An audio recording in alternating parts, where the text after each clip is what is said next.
Merhabalar, kanalıma hoş geldiniz. Bugün sizlerle harika bir çanta yapacağız.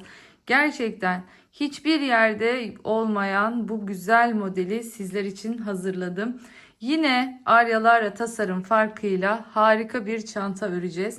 Ben bu çantamda Milano Raffia kullandım. Milano Raffia biliyorsunuz dokusuyla, yumuşaklığıyla, yıkanabilir olmasıyla ve inceliğiyle gerçi son derece son dönemlerin gözdesi bir rafya. Bu çantamda ben de onu tercih ettim. Tabii ki de seçmiş olduğum örneklerden kaynaklı böyle daha yumuşak bir çanta oldu. Onu size söyleyeyim baştan. Eğer daha tok duruşlu, daha böyle dolu dolu duran bir çanta yapmak istiyorsanız yerli rafya ya da kağıt ip tercih edebilirsiniz bu çantada. Çok kalın 4,5 milimle falan örülen kalın ithal rafyalardan tercih etmiyorum. Çünkü bu motiflerinizi çok fazla büyütür. Onu şimdiden söylemiş olayım. Dilerseniz hemen çantamızın detaylarına geçelim. Görüyorsunuz ön ve arka tarafında aynı şekilde çiçek motifleriyle oluşmuş bir çantamız. Yanlar yukarı doğru bakın açılarak gidiyor. Şöyle yani şu şekilde gösterdiğimde yanlar genişleyerek gidiyor tabandan yukarıya doğru. Bir bütün şeklinde örülüyor. Yine saplarımız bakın kendinden örgü sap kullandım. 4 tane deri aksesuarla çantamıza bir hava kattım. Bence çok yakıştı bu şekilde. Çünkü boşken gerçekten çok sade olmuştu. Onları da yine her zamanki gibi bakın şu şekilde biliyorsunuz dikmeli deri saplarımız var. Bunlardan keserek diktim. Nasıl yaptığımı, nasıl diktiğimi de videoda gösteriyorum. Şöyle hemen dilerseniz içine geçelim. Bakın bu çantamda bu sefer astar kullanmadım. Gerçekten çok emek verdiğim bir çanta oldu. Astarını hazırlamıştım aslında ama bu dokuyla o astar dokusunu çok yakıştıramadım. Onun yerine bakın 4 tarafına cep yaptım. Yine kendi örneğinden bakın görüyorsunuz 1, 2, 3 ve 4 tane olmak üzere sap yaptım. Tabanı çift kat yaparaktan birazcık daha dolu dolu tok bir taban olmasını sağladım. İçten ikinci kat bir taban daha eklemesi yaptım. Yine deri çıt çıtlarımızı taktık. Son derece güzel örmesi zevkli, farklı. Bakın birleştirmelerimiz, çiçek detaylarımız kabartmalı bir motif bu. 3D diyoruz. Kabartmalı 3 boyutlu bir motif çanta hazırladım sizler için. Dilerseniz hemen ölçülerini vermek istiyorum. Şöyle göstereyim. Şimdi bunu ayrı ayrı vermek durumundayım. Çünkü her yeri daha anlaşılır olması açısından. Öncelikle çiçeklerin olduğu kısmı veriyorum. Bakın şöyle 27,5 santim çiçeklerin olduğu kısım. Yine boy olarak baktığımız zaman şöyle 25 santimlik bir boyumuz var. 25 santimlik bir boy. Şöyle enini boydan boya ölçecek olursam bakın en uç noktadan tutuyorum. Evet. Bakın 46 santim bir genişliğimiz olmuş oluyor. Hemen taban genişliğini de şöyle göstereyim. Tabanımızda şöyle içten tutarsak 10 santim, şu sık iğneleri saymıyorum. İçten tutarsak 10 santimlik bir taban genişliğimiz var. Şu 10 santimle başlıyoruz. Bakın şurayı da vereyim. En son genişlediği kısımda 17 santime kadar genişliyor. Arttırmalar yaparak ilerliyoruz. Bu çantada 10 santimden 17 santime çıkıyor en son noktada. Tekrar azaltaraktan saplara doğru inceliyoruz. Son derece güzel, son derece kullanışlı. Yine çok farklı bir çanta ile geldim. Umarım beğenmişsinizdir ve bu çantayı benimle örersiniz diyorum. Hala kanalıma abone olmadıysanız kanalıma abone olup beni desteklerseniz, videolarıma yorum yapar, beğeni yaparsanız çok mutlu olurum. Biliyorsunuz abonelikler tamamen ücretsiz. Videolarımdan ücretsiz bir şekilde faydalanabilirsiniz. Ne kadar ip kullandınız derseniz şöyle söyleyeyim, bu kadar cephen içindeki kullanmış olduğum ekstradan ceplere rağmen bunca örnek motif hepsine rağmen şöyle söyleyeyim 300-350 gram civarı bir ip kullandım. Çok fazla bir ip gitmedi. Onu da belirtmiş olayım sizlere. Tabi bu Milano Raffia için geçerli. Diğer iplerde bu miktar değişebilir. Onu da şimdiden söyleyeyim. Hazırsanız başlayalım. Evet, başlayalım o zaman. Şimdi ilk olarak çantamızın motiflerini yaparak başlayacağız. Bu çantada toplamda bakın 20 tane küçük motife ihtiyacımız var. Motiflerimiz çok zevkli, çok kısa sürede yapılıyor gerçekten. Bakın 1, 2, 3, 4, 5, 6, 7, 8, 9, 10 tane var. Bir yüzünde 10 tane de diğer yüzünde var. Toplamda 20 tane kare motif yapıyoruz. 11 tane ön yüzünde, 11 tane arkasında olmak üzere de 22 tane de yarım motif yapıyoruz bu çantamızda. Bakın sayalım. 1, 2, 3, 4, 5, 6, 7, 8, 9, 10, 11 tane yarım motifimiz var bir yüzünde. Tekrar söylüyorum. 11, 11, 22 tane de yarım motifimiz var. Şimdi birlikte motifleri nasıl hazırlayacağız? Hemen onları göstereyim. Ondan sonra motiflerimizi bitirdikten sonra artık bunları birleştirme aşamasına geçeceğiz. Bu şekilde koyacağım. Mutlaka bir ekran fotoğrafı yapın ya da ekranı o sırada orada durdurun. Motiflerinizi ona göre dizin ve sonrasında biraz kafanız karışabilir. Çünkü yarım motiflerde olduğu için gerekirse bunları iğneyle tutturabilirsiniz. Gerekirse böyle bol herhangi bir iplikten şöyle tel gibi yapabilirsiniz. Dilerseniz ilmek tutturucularla tutturabilirsiniz. Size kalmış ama mutlaka tutturup ondan sonra ilmek kaydırmalarla birleştirmeye başlamanızı tavsiye ediyorum. Çünkü ister istemez motifler küçük küçük ve çok olduğu için kafa karışıklığı olabiliyor. Dilerseniz hemen motiflerimizi yapmaya başlayalım. Hemen ilk önce yarım motifimizle başlayalım. Şöyle yarım motifler yapıyoruz. Bakın bu şekilde örneğimizin, yani şurada görmüş olduğumuzun karelerin tam yarımı. Hemen yarımla başlayalım. Sonra bütününü yapalım ve arkasından nasıl birleştiriyoruz onu göstereceğim. Ön parçalarımızı hazırladıktan sonra da yan körüğümüze geçeceğiz. Yan körüğümüzü hazırlayacağız ve artık birleştirip sapını yapıp çantamızı bitireceğiz. Şimdi bu çantada motifleri sihirli halka üzerine kuruyoruz. Bakın şöyle parmağıma bir çarpı atıyorum. Bu şekilde alttan girdim. Bunu sıkıca tutuyorum. Bakın bu ip gergin ve tutuyorum bunu. Bunu bırakmıyorum. Sonrasında bakın ipimi şöyle kancasını, bakın tığın kancasını taktım. Alttan bunu çıkartıyorum. Çıkartırken de dikkat ettiyseniz bakın çıkartıyorum ve tığın başını kendime doğru çevirip ipi bu şekilde burkmuş oluyorum. Ve sonrasında sıkıştırdım. Bu benim ilk sıkıştırmam. Bakın bunu saymıyorum hiçbir zaman için. Bu benim sadece sıkıştırmam. Sihirli halkada örerken her zaman için bunun üzerinden örüyoruz ki tabanda bu ip bir kez daha dolaşmış olsun. Şimdi normal zincirle başlamayacağız. Farklı olarak bakın şimdi geliyorum. Bir ilmek çıkartıyorum ve normal bir sık iğne yapmış oldum. Görüyorsunuz. Şimdi bu sık iğnenin şu kanadına tekrardan giriyorum. Bir ilmek daha çıkartıyorum. Şimdi aynı şekilde bakın buradaki şu kanada tekrardan giriyorum. Yani şöyle söyleyeyim, sık iğnelerin böyle V'leri vardır ya. V'lerin hemen sağdaki değil soldaki kanadına girmiş oluyoruz. Bakın tekrar ilmek çıkarttım oradan ve görüyorsunuz bu şekilde uzunca bir kalın bir trabzan elde etmiş oldum. Şimdi tığımı tekrardan doluyorum. Normal ikili trabzan yapmaya başlıyorum buraya. 1 2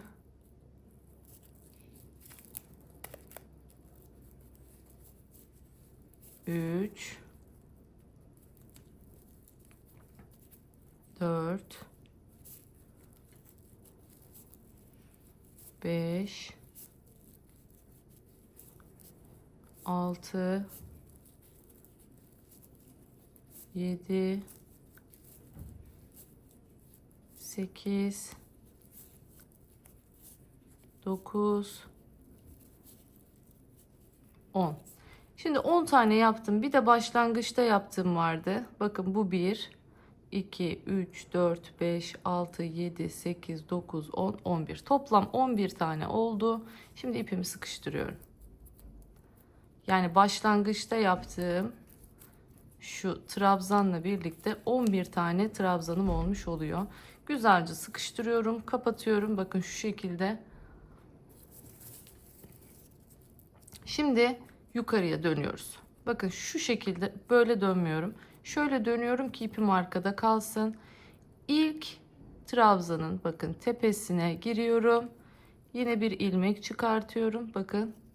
Şimdi altta yaptığımızın aynısını yapacağız. Yine şu son kanadına giriyorum. Tekrar. Yine giriyorum. Tekrar. Şimdi 2 tane zincir çekiyorum boşluk için.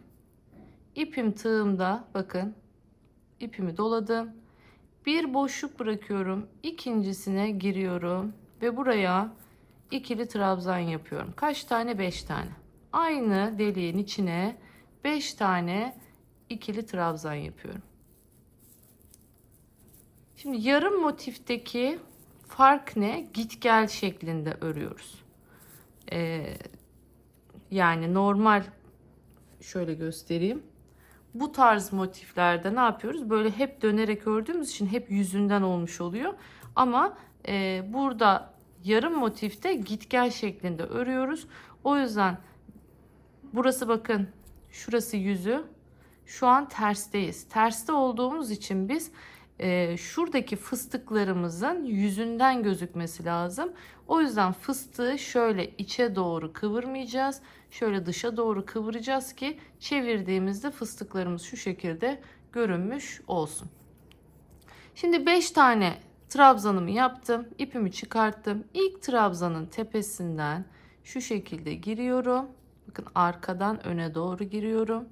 Şimdi burada tığımı ilmeğe geçiriyorum ve bunun içinden geçirdim, bakın.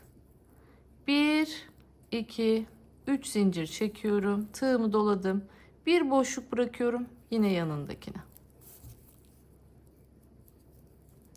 1, 2, 3, 4 ve 5 tane yaptık. Yine çıkarttım. Birinciden girdim. Bakın bu şekilde fıstığımı yaptım. Şimdi 4 tane zincir çekiyorum. Burası köşeye denk gelen kısım. 4 zincirimi çektim. Döndüm. Bir boşluk bırakıyorum. Bakın yine yanındakine. Hep aralarda bir boşluk var burada. 1, 2, 3, 4, 5. 5 tane çektim.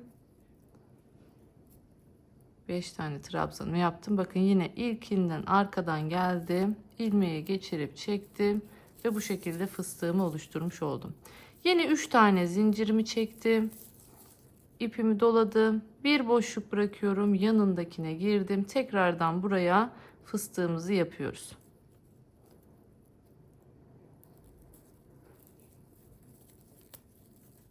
Beş tane ikili trabzan. 2, 3, 4, 5. Yine uzattım. Arkadan girdim. Şimdi 2 zincir çekiyorum. İpimi doladım. En son, bakın bu değil. Şu tepe değil. Görüyorsunuz. Şu tepe değil. Sıradaki bu tepe değil. Bu tepe. En son yaptığım yerin tepesi burası. Buraya bir tane, pardon özür diliyorum, üçlü trabzan yapacağım. 1, 2, 3 seferde çekiyorum ve buraya bir üçlü trabzan yapıyorum. Şimdi döndürüyorum, dönüyorum. Bakın yine aynı taktikle yukarı çıkacağım. İlk boşluğa girdim, çıkarttım. Girdim, çıkarttım. Girdim, çıkarttım. İpimi doladım. Şimdi önümde 2 zincirli boşluk var. O yüzden buraya bakın üçlü trabzan yapacağım. 1, 3 seferde çekiyorum. 2, 3. İpimi doladım. İlkini çektim 1. İkisini çektim 2. Hepsini topladım 3. Şimdi şu görmüş olduğunuz böyle giderken bu tarafta kalıyor ya, ilk bunun tepesine yapmış olduğumuz zincir. Buraya girdim bakın. 1, 2, 3. 3 trabzan yapmış oldum burayı. Geldim. Şimdi doluyorum.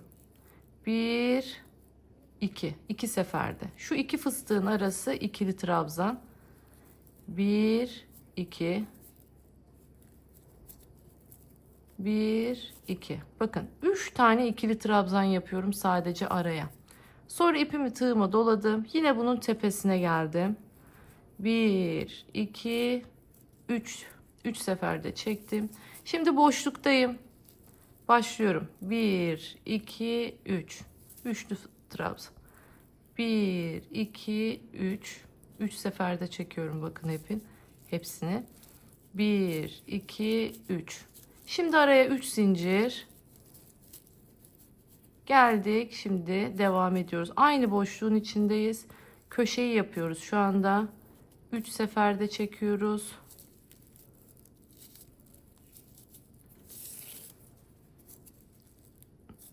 İpimi dediğim gibi başka bir çanta yapmıştım. Beğenmedim. Şu an onu söküyorum. Tekrar örüyorum. Milano rafyanın güzel tarafı bu. İpi tekrardan kullanabiliyorsunuz. Tekrardan girdim.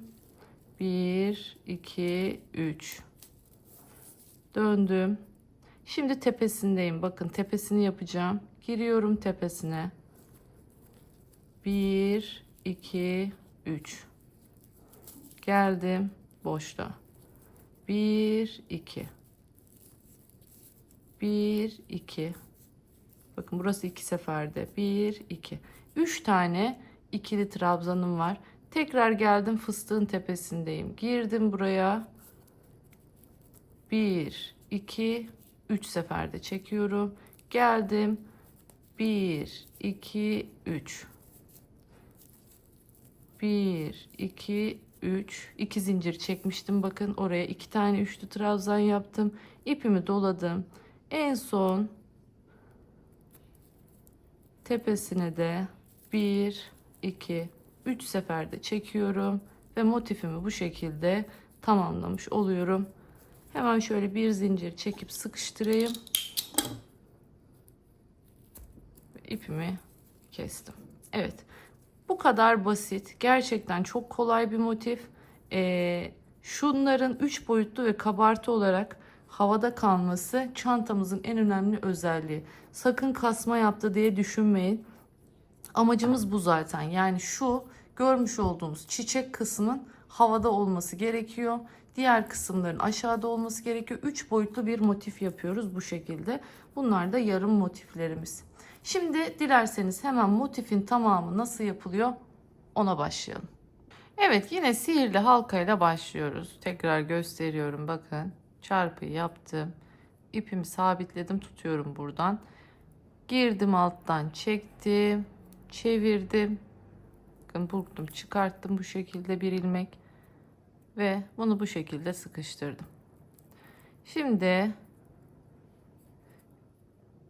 aynı bir önceki yöntemde olduğu gibi yukarıya doğru bir trabzan oluşturuyorum bu şekilde. Bu benim birinci trabzanım. Şimdi bundan 16 tane yapacağız. İkili trabzan şeklinde. Bakın birincisi hazırdı. İkincisini de yaptım. 3 4 5 6 7 8 9 10 11 12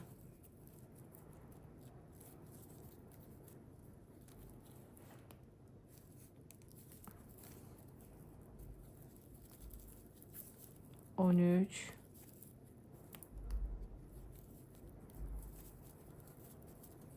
14 15 evet ve 16. 16.'yı da yaptım. Ve güzelce sıkıştırıyorum. Şimdi bakın rafyan benim hiçbir şekilde kopmadığı için ben rahatça asılıyorum. Ama siz kağıt ip ya da yumuşak yerli rafya kullanıyorsanız mutlaka çok dikkatli yapın bu işlemi. Böyle benim gibi hunharca asılmayın. İpiniz kopacaktır çünkü. Şimdi ilk yaptığım tepeye geliyorum. Bakın buraya hemen bir ilmek kaydırma yapıyorum. Şimdi burada tekrardan şeye geçeceğiz. Yani fıstığa geçeceğiz direkt. O yüzden şimdi aynı noktaya o yaptığım şeyi bakın yaparak başlıyorum. Yine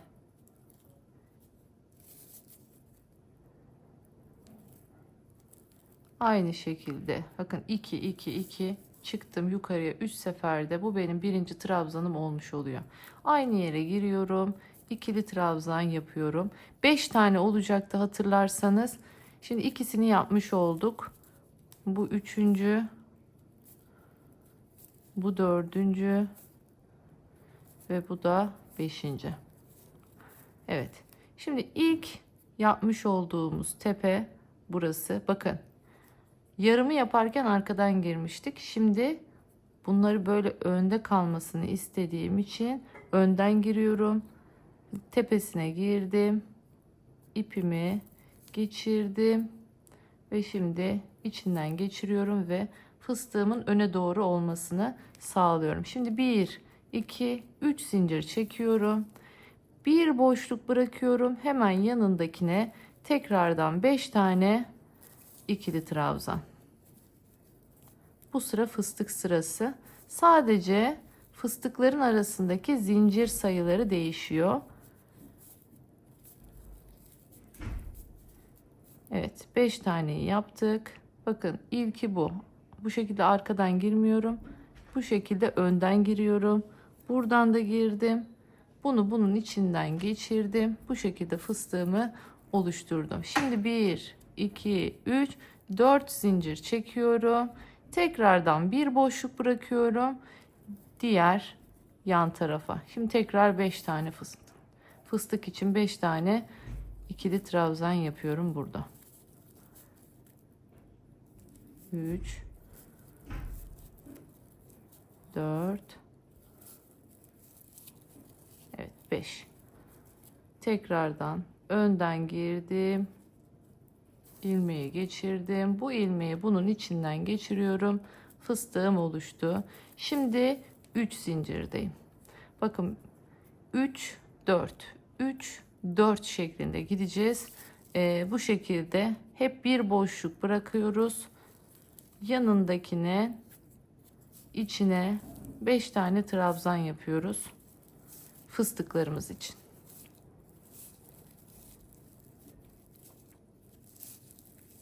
Bunu da göstereyim, artık sıra sonuna kadar yapıp gelelim. Çünkü aynı, artık yapacak farklı bir şey yok burada. Evet. 1 2 bakın 3 4 3 şimdi 4'teyim. O yüzden 4 tane çektim. Bir boşluk bıraktım. Hemen trabzanlarımı yapmaya başlıyorum. Bu şekilde 8 tane fıstık yapacağız. Bu sırada toplamda 4 zincir çektiğimiz yerler köşeleri veriyor bize. 3 zincir çektiğimiz yerler kenarları veriyor. Bakın girdim. Şimdi bunu bunun içinden geçiriyorum.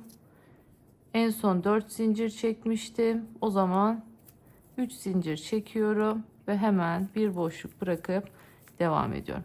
Bu şekilde devam edeceğiz. Bakın şöyle bir kastığını göreceksiniz. Gördünüz mü? Zincirler yeterli gelmedi, değil mi? Kastı. İşte bu sayede bu 3 boyutlu görüntüyü elde ediyoruz. Yani çiçeğimizin bu şekilde havada kalmasını sağlıyoruz. Sakın benim örneğim kasma yaptı işte şöyle de diye düşünmeyin. Bakın bu şekilde kasacak ki bu örnek böyle havada kalmış olsun. Bu çiçek havada kalacak. Sonradan bu trabzanlar altta ayrı bir katmanmış gibi gözükecek. Bunun için bu zincirlerin kasması gerekiyor. O yüzden endişe etmeyin. 3 4 3 4 3 4 diye gidiyoruz. Sıra sonuna kadar gelelim. Hemen buradan devam edeceğiz. Evet, geldim sıra sonuna. Bakın 2 2 2 ve 2 şeklinde çiçeğimiz oluştu. En son 4 zincirimi çektim. Geliyorum buradaki fıstığın tepesine hemen bir ilmek kaydırıyorum. Evet, bakın bu şekilde havada bir çiçeğimiz oluşmuş oldu. Şöyle kese gibi büzüldü bakın. Yani çukur tabak gibi oldu burası. İstediğimiz görüntü bu. Şimdi tekrardan bu noktaya ne yapacağız? Artık trabzanlarımızı yapmaya başlayacağız. Hemen bakın aynı noktaya girip bir ilmek çıkarttım ve aynı ilk başta yaptığım gibi bakın bu şekilde buraya trabzanımı oluşturmuş oldum. Bir 3 zincir bir 4 zincir çektiğimiz yerler vardı. 3 zincir çektiğimiz yerlere normal ikili trabzan yapıyoruz. 1 bakın 3 tane ikili trabzanı bu şekilde yaptım. Yani şu arada görmüş olduğunuz ikili trabzan yaptığımız yer. Şimdi bunu ne için yapıyoruz? Şu köşe formunu güzel bir şekilde verebilmek için yapıyoruz. Sadece bu aralara ikili trabzan yapacağız. Onun dışındaki yerlerde hep üçlü trabzan yapıyoruz. Şimdi bakın bunun tepesi neresi? Burası. Fıstığın tepesine geldik. Bir tane üçlü trabzanımı yaptım. Geldim şimdi 4 zincirli boşluğa. Geliyorum. Yine üçlü trabzan bakın. 3 seferde çekiyorum. 1 2 3 seferde. Şimdi 3 tane trabzanımı yaptım. Araya 3 tane zincir çekiyorum. Geldim. Aynı boşluktayım bakın. Tekrardan 3 tane üçlü trabzan yapacağım.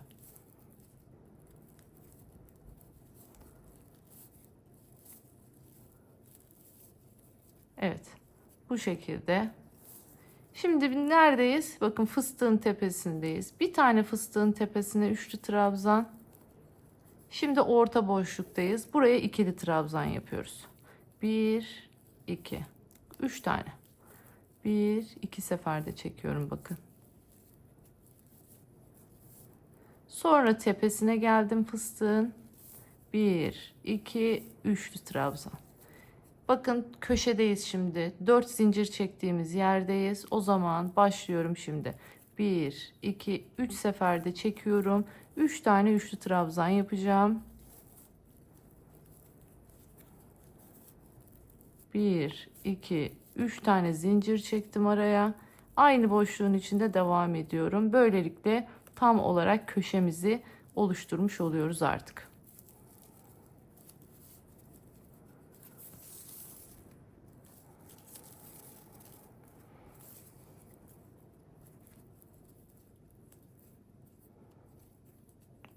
Motifler çok zevkli ve çok hızlı yapılıyor gerçekten.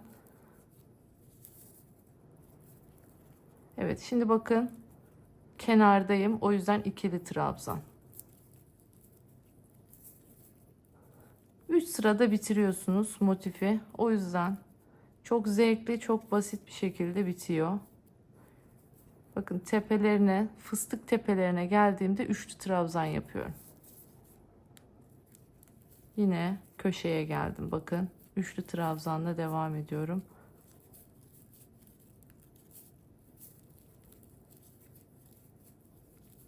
Bir, iki, üç tane zincir köşede. Aynı yere tekrardan 3 tane üçlü trabzan.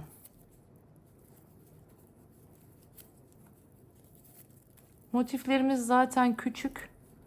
O yüzden bakın hiç kesmeden gösteriyorum. Anlaşılmayan bir yer olmasın. Sonra kafa karışmasın diye. Bakın köşeyi tamamladık. Şimdi fıstığın tepesindeyim. Yine üçlü trabzan. 1, 2, 3. Kenardayız şimdi. 3 zincir çektiğimiz yerdeyiz. O zaman ikili trabzan. 2 tane. Bakın 1, 2 tane.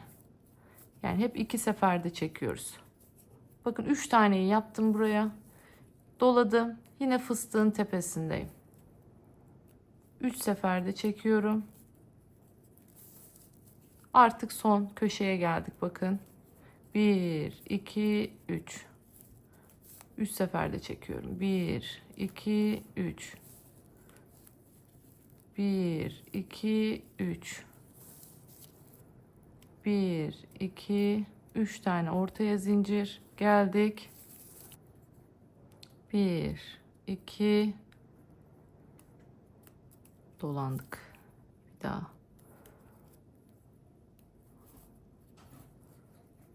1, 2, 3. 1, 2, 3. 1, 2, 3. Bakın bu şekilde yapmış olduk. Şimdi artık ipimi burada keseceğim. Siz direkt burada yukarıya zincirle de çıkabilirsiniz. O size kalmış. Burada herhangi bir bununla ilgili bir şey yok. Bakın ipimi burada kesiyorum. Nasıl geçeceğim? Nasıl birleştireceğim? Hemen onu göstereceğim size. İğnemi alıyorum.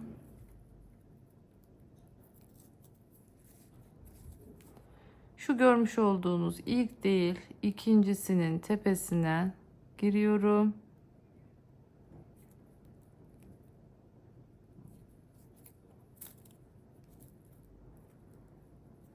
Sonra tekrardan bakın ipin ilk çıktığı yerden tekrardan aşağıya geri gidiyorum.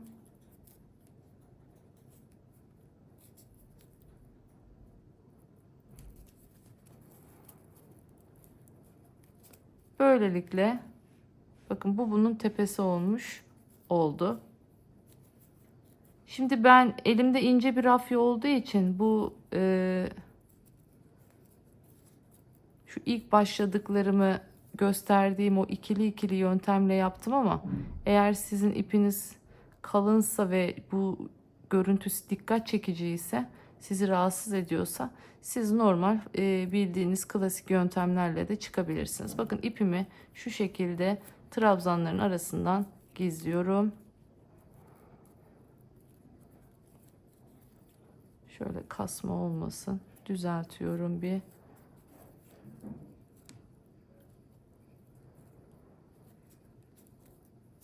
İpimi artık burada kesebilirim.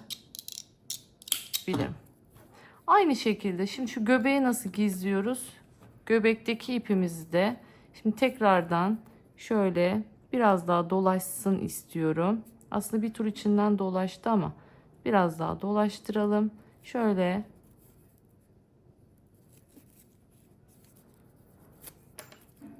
aradan çekiyorum biraz daha. Bunu da bu şekilde kestim. Böylelikle bakın örneğimi oluşturmuş oldum.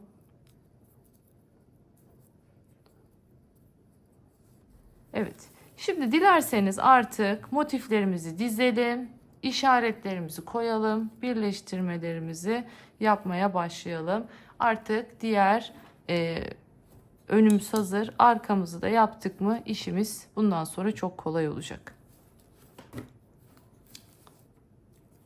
Tabii bundan önce hemen motiflerimin tüm iplerini temizliyorum. Geliyorum. Evet, iplerimi temizledim, geldim. Şimdi bunun gibi dizilimimizi yapacağız. Öncelikle şu şekilde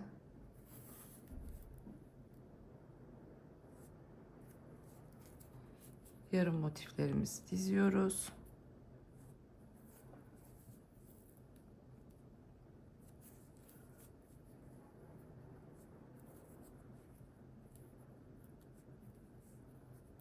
Bu şekilde bütün motiflerimizi koyalım önce.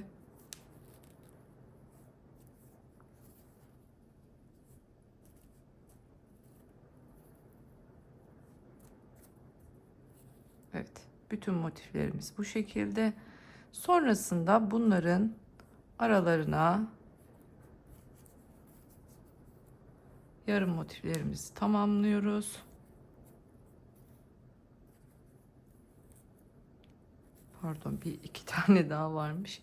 Şöyle videoyu aşağıya alalım.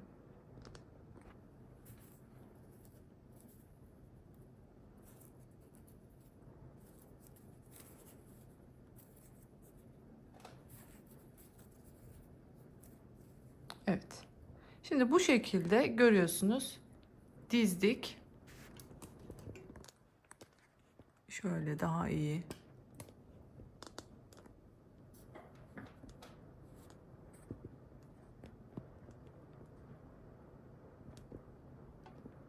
Şimdi burada ne yapıyoruz? Artık işaretleyicilerimizi kullanacağız. Şuradan işaretleyicilerimizi alalım. İlk sıradakini bırakıyorum. Şimdi şöyle bunları bu şekilde birleştirebilirsiniz.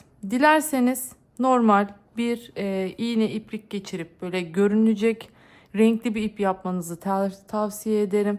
Bu şekilde bunları şöyle karşılıklı aralıklı bir şekilde tutturabilirsiniz. Benim şu anda önümde hali hazırda olduğu için ben direkt buna bakarak yapacağım. Onunla uğraşmayacağım ama siz mutlaka ve mutlaka birleştirme aşamasında bunları bir tutturun ya da böyle iğneleyebilirsiniz. Normal toplu iğnelerle bunları bu şekilde birbirlerine iğneleyerek tutturabilirsiniz. Ama mutlaka bunu yapıyoruz. Şimdi ilk olarak bu motifleri ilmek kaydırma ile birleştireceğimiz için şöyle önce bir çarpı şeklinde şu şekilde sırayla bunları birleştiriyoruz. Ondan sonra tam tersi aksi yönde diğer çarpı şekline geçip birleştirmelerimizi yapıyoruz. Şimdi dilerseniz hemen başlayalım. Ben şöyle şu kenardan başlayacağım. Şu şekilde. Şimdi ne yapacağım? Önce bununla bu kenarı birleştireceğim. Sonra bununla bu kenarı birleştireceğim. Şu birleştirmemi tamamlamış olacağım. Sonrasında burada lütfen ekran fotoğrafı alın ya da videoyu durdurun. Hani bu aşamalarını görüntüleyebilmek adına. Motiflerinizin diziliminin bu şekilde olması gerekiyor. Dilerseniz şöyle şuradan da bakabilirsiniz. Bakın şöyle tam üstüne koyayım. Tabi birleştirdiğinizde daha küçülecek. Yani şu an geniş geniş dizdik. Bakın bu şekilde bitmiş halinin fotoğrafını da alabilirsiniz şu anda. Bu şekilde buna uygun olarak birleştireceğiz. Şimdi öncelikle bakın bu motifimi alıyorum. Karşısındaki motifim buydu. Bunu alıyorum. Şimdi burada bakın 3, 6, 9, 11 tane trabzanım var. Aynı şekilde burada da 3, 6, 9, 11 tane trabzanım var. Şu görmüş olduğunuz trabzan kısımlarını karşılıklı getirecek şekilde birleştiriyoruz. Yani şöyle göstereyim. Şu şekilde birleştirmiş olacağız. İlk olarak ilk trabzanın tepesinden giriyorum. Burada da aynı şekilde ilk trabzanın tepesinden giriyorum. Bakın alttan ipimi çektim. Tutuyorum ilmeğimi bu şekilde. Hemen yan tarafa geçiyorum bakın. Yan trabzanın tepesine geçiyorum. Girdim buradan. Burada da ikinci trabzanın tepesine geçiyorum. Buraya da girdim. Yine alttan ipimi çekiyorum. Bakın hem bundan geçiriyorum hem bundan, ikisinden geçiriyorum. Şimdi tığımın üstünde 2 tane ilmek var. Bakın görüyorsunuz. Bunu diğerinin içinden geçiriyorum. İlmek kaydırma yöntemiyle bu şekilde birleştirmemi yapmış oldum. Şimdi devam ediyorum. Bakın bir yandakine girdim. Bir yandakine girdim. Alttan ipimi çektim. İkisinden geçirdim. Şimdi de bu ilmeğin içinden geçiriyorum. İlmek kaydırmamı yaptım. Bir bundan, bir bundan. Alttan ipimi çektim. Birleştirdim. Bir bundan, bir bundan.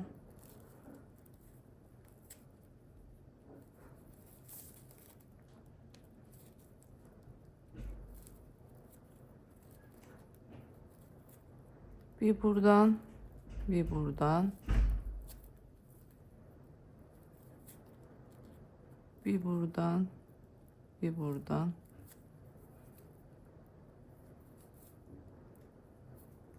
Bakın sık iğne yapmıyoruz. Çıkarttığımız ilmeği içinden geçiriyoruz. Buna ilmek kaydırma diyoruz.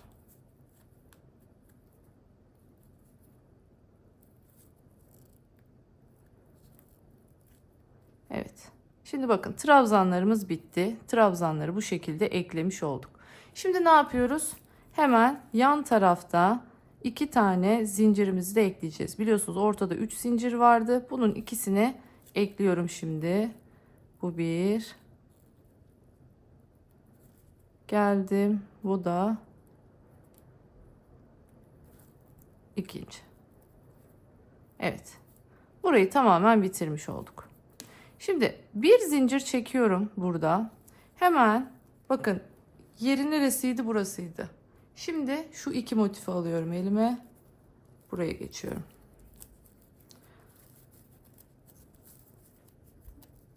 Şimdi ipim altta olacak biliyorsunuz. İpimi alta aldım. Şimdi buradaki yine aynı şekilde ortadaki zincir. Bakın ikinci zincir, ortadaki zincir. Burada da ikinci zincir, ortadaki zincir. Girdim. Alttan çektim. İlmeğimi içinden geçirdim. Şimdi devam ediyorum. Sıradaki zincir. Burada da sıradaki zincir. Girdim. İlmek kaydırdım. Şimdi trabzanlara başladım artık.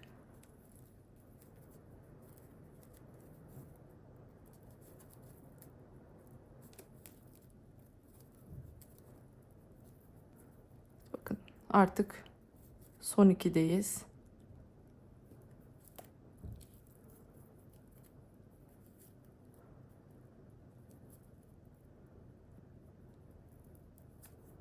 Evet. Bu şekilde bakın burayı bitirmiş olduk. Şöyle bir zincir çekiyorum ve ipimi burada kesiyorum.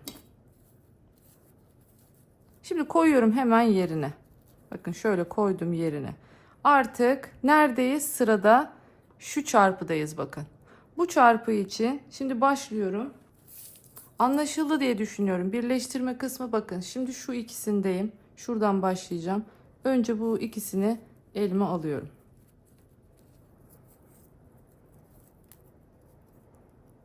Bakın buradaki trabzandan başlıyorum. Tek kanadından. Buradaki trabzanın tek kanadından girdim. İpimi alttan çektim. Şimdi yanındakine hemen giriyorum. Yine burada da yanındakine giriyorum. İpimi alttan çektim.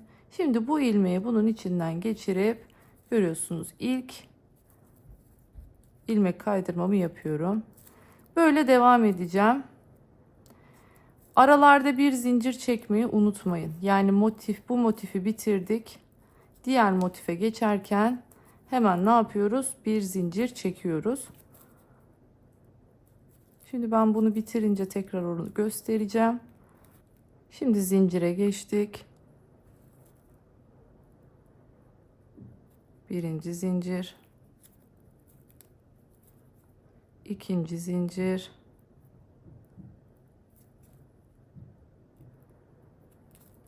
evet, bunu bitirdik. Şimdi bir zincir çekiyorum. Ne yapıyorum? Bakın buranın motifiydi bu. Yanındaki sıradaki motifler bunlar. Hemen bu ikisini alıyorum. İpimi alta çektim hemen. Buradaki ikinci zincirle buradaki ikinci zincire giriyorum.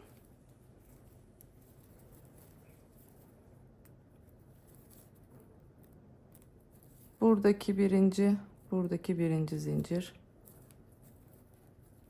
Şimdi bakın trabzanlarla normal devam ediyorum.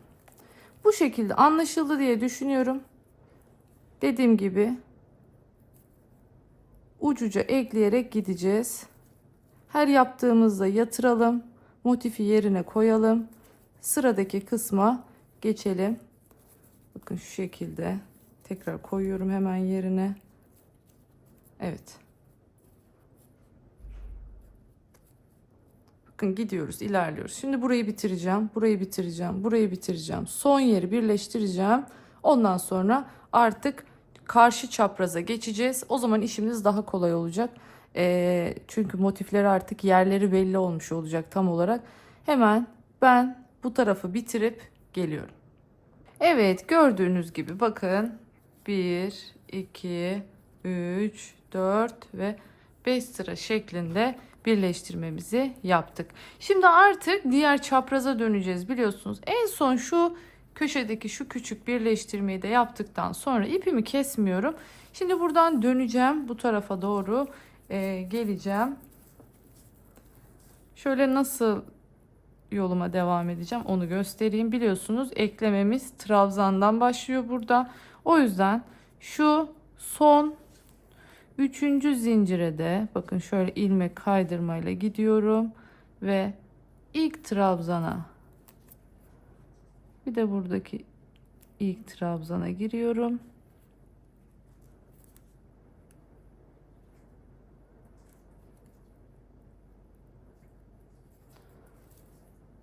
Evet. İlmek kaydırmamı yapıp başlıyorum bu tarafa doğru gitmeye. Sıradaki, buradaki sıradaki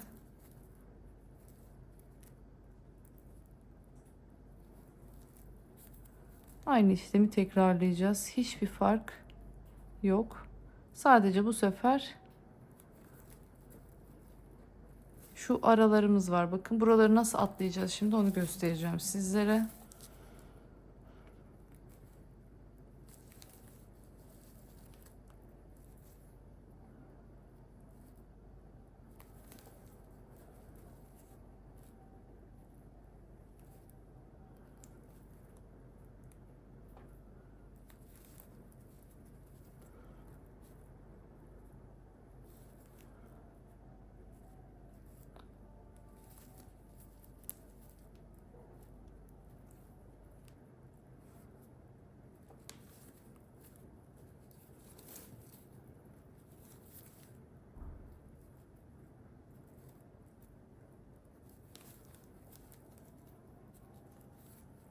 Evet, son trabzan. Buradaki de son trabzan. Şimdi geldik zincire. Bakın zincire geldiğimizde buradaki birinci zincir, aynı şekilde buradaki birinci zincir. Giriyorum. İlmek kaydırmamı yapıyorum. Şimdi burada şöyle bir şey yapacağım. Bakın ta buraya kadar, şöyle buraya kadar böyle bir zincir çekersem üstte kötü bir görüntü olur. O yüzden şimdi buradan giriyorum. Bakın boşluktan. Şimdi buradan bir zincir çekiyorum. Sonra gidiyorum. Bir tane de üstünden zincir çekiyorum. Yani böylelikle 2 tane zincir yapmış oldum. Umarım gözüküyordur. Bakın tekrar göstereyim. Burayı sökeyim şöyle. Bakın son ilmek kaydırmayı yaptıktan sonra tığımı şuradaki boşluktan giriyorum. İp çekiyorum. Buraya bir zincir yapıyorum. Sonra tığımı bir de şu görmüş olduğunuz ilmek kaydırma sırasının üstünden geçiriyorum. Bir tane de buraya zincir çekiyorum. Bu şekilde. Şimdi artık sıradaki zincirlerimizin içine giriyoruz. Burada artık birinci zinciri yapıyoruz. İp altta olduğu için şöyle çevireceğim. Çok zorlanıyorum yönünde. Evet. Şimdi görüyorsunuz. Artık ne yapacağız? Burada birinci trabzan, burada da birinci trabzan. Giriyorum. Alttan ipimi çekiyorum ve ilmek kaydırıyorum. Siz kucağınızda rahat yaparsınız. Ben şu an videonun karşısında olduğum için zorlanıyorum. İpimi çektim. İlmek kaydırma. Bu şekilde bakın burayı sorunsuz bir şekilde geçmiş oluyoruz. Hiçbir şekilde kasma yok bakın. Motifler kasılmıyor. Bu genişliği zincirle veriyoruz. Zincirle vermezsek eğer bunlar buraya toparlandığında motiflerimizde kasma olur. Buna dikkat edelim. Şimdi gösterdiğim şekilde buraya gelince ipimi bitiriyorum. Bakın ipimi koparacağım. Bir diğer sıraya, bir diğer sıraya bu şekilde tüm sıraların ilmek kaydırmalarını bitireceğim. Ondan sonra şu kenarda kalan iplerimizi hiç dert etmeyin. Onları kenarlarını örerken şöyle içlerine gizleyeceğiz zaten. Temizlemekle uğraşmayın. Bunları üzerine ördüğümüzde zaten temizlenmiş olacaklar. O yüzden şimdi ben kalan ilmek kaydırmalarımı bitiriyorum ve hemen geliyorum. Evet, şimdi artık bitirdik. Tüm eklemelerimiz hazır. Artık kenarını dolaşmaya başlayabiliriz.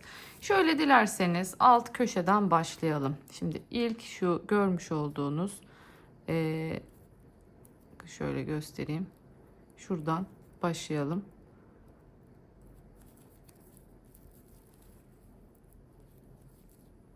Buraya bu şekilde bir sıkıştırdım. Bakın ipimizi. Şimdi bu ipi alttan götürüyorum. Dediğim gibi eğer ki ekleme yer, bakın şöyle iplerimiz var. Onların olduğu yerlerde de aynı şekilde ilerleyeceğiz. Şimdi sık iğne yaparak gideceğiz ama sık iğne yaparken şuna dikkat etmenizi istiyorum. Mesela şimdi şuradaki trabzanın üzerine sık iğne yapacağız ya. Bu trabzanın üzerine sık iğne yaparken şöyle trabzanı bu şekilde bütünen almıyoruz.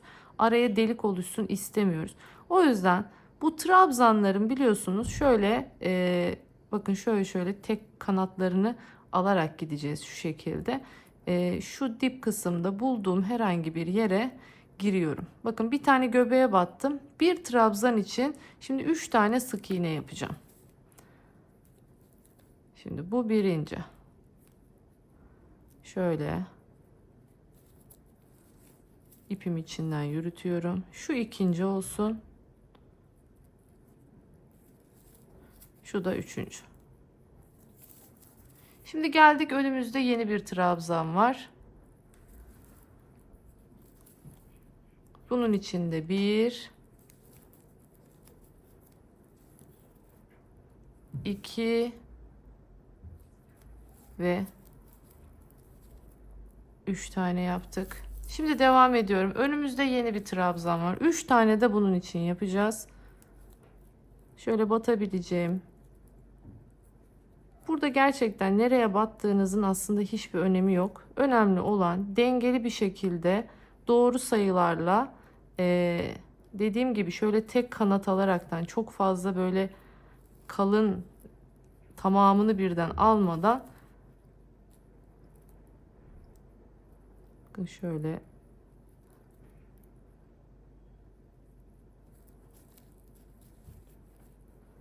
iki, üç. Bakın bu şekilde ipimi de arada yok etmiş oldum. Şimdi aynı şekilde 3 tane de diğer tarafa, bakın buradaki sıradaki trabzan kısmımıza geldik. 3 tane de buraya batacağım. Şöyle bakıyorum güzel batabileceğim yerler nereler var diye. 1 2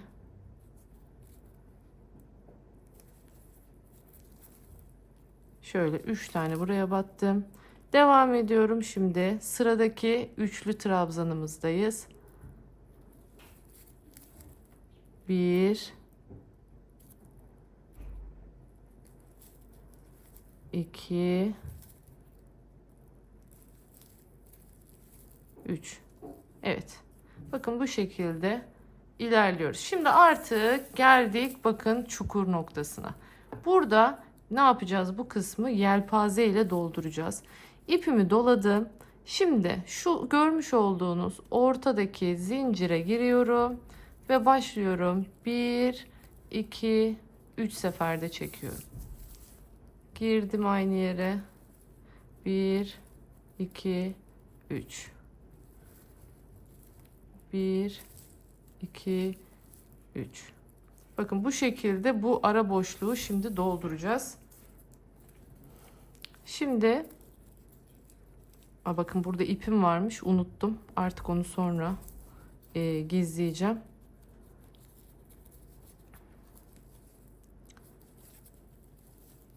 Bir, iki, üç. 1 2 3. Bakın bu şekilde 5 tane trabzan yaptım araya. Şöyle göstereyim. Bakın şurayı yapıyoruz. Şu şekilde 5 tane trabzanımı yaptım. Şimdi bunu yine buradaki bakın bir trabzanımızın hizasına şuraya birleştiriyorum.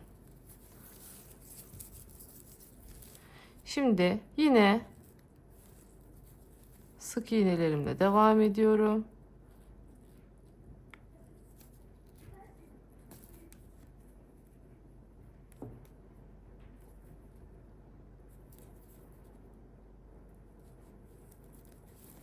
Evet.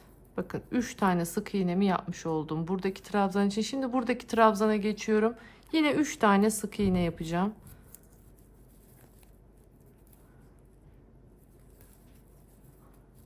2, bu da 3. Şimdi geçtik yeni yere. Bakın buradaki trabzan için 3 tane.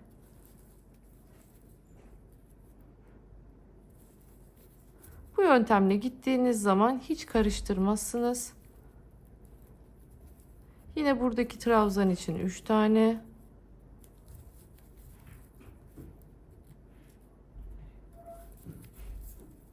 Evet. Şimdi yine bakın yelpazeye geldik. Şimdi yelpaze kısmını yapacağız. Buradaki dediğim gibi birinci zincir, şu ikinci zincire giriyorum. Başlıyorum. 2 3 seferde çekiyorum. 1 2 3.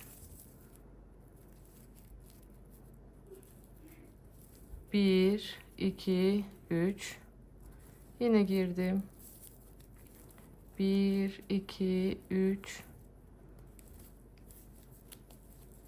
1 2 3. Şimdi tekrardan bakın bu trabzanın bittiği yere sık iğne ile bunu birleştiriyorum. Geldim şimdi bakın ortadaki trabzandayım. Hemen bunun 3 tane sık iğnesini yapalım. Evet bakın 3. oldu. Şimdi yeni tarafa geçiyoruz. 1 2 3. Bakın burası da bitti. Şimdi diğer tarafa geçiyoruz. 1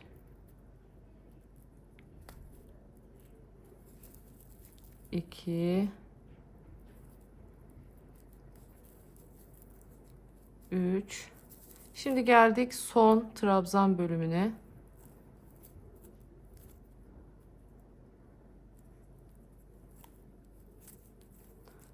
1 2 3. Bakın bir kenarı bu şekilde tamamlamış olduk böylece. Şöyle görüyorsunuz artık şu kısma gelmiş bulunuyoruz. Bakın buraya geldik. Şimdi buradan yolumuza devam edeceğiz. Burada ne yapacağız? Bakın şuradaki şu sivriliği verebilmek için En son yaptığımız sık iğneden sonra bakın burada, bakın şu ilk son yaptı, en son yaptım. 1 2 3 zincir çekiyorum ve buraya trabzan yapıyorum. Önce ikili, sonra çakma trabzan ve sonra sık iğnelerle devam ederek şuradaki şu sivriliği oluşturmuş oluyorum. Gelin şimdi birlikte yapalım. 1 2, bakın son sık iğnemi yaptıktan sonra 3 zincir çektim. Geldim. İlk görmüş olduğunuz trabzanımın tepesine geliyorum. Bakın artık şöyle normal tepelerimiz var. Bu şekilde giriyoruz. Bir, iki tane, iki seferde çektim ikili trabzan. Şimdi sıradakine bir tane çakma trabzan. Buradan sonrasına normal sık iğne olarak ilerliyoruz. Geliyorum. Bakın her zaten trabzanın tepesine bir tane sık iğne yapıyorum burada. Herhangi bir değişen nokta yok. Şimdi bu yine bakın birleşim yerine geliyoruz. Aynı şekilde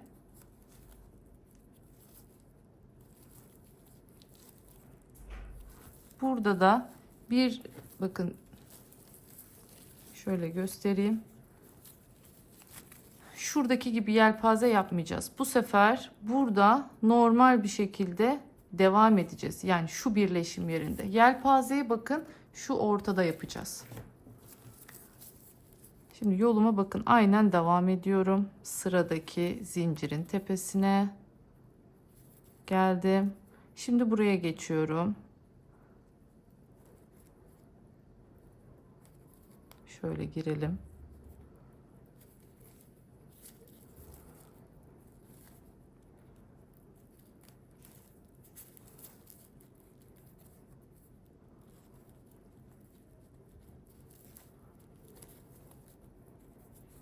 Evet, şimdi bu tarafa geçtik. Artık aynı şu yan tarafta yaptığımız gibi, şuradaki gibi. Bakın şuradaki trabzandayım.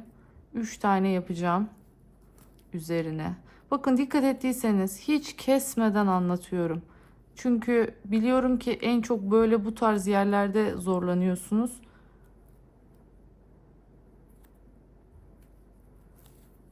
Durdura durdura, gerekirse geri sararak bu kısmı, çünkü çantanın en önemli kısmı burası. Evet, şimdi sıradaki üçlüdeyiz. 1 2 3. Evet, şimdi sıradaki bakın üçlüdeyiz.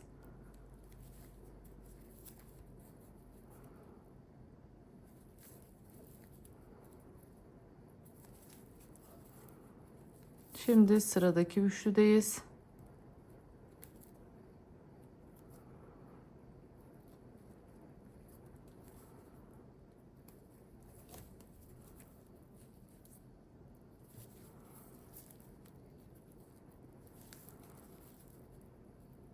Evet.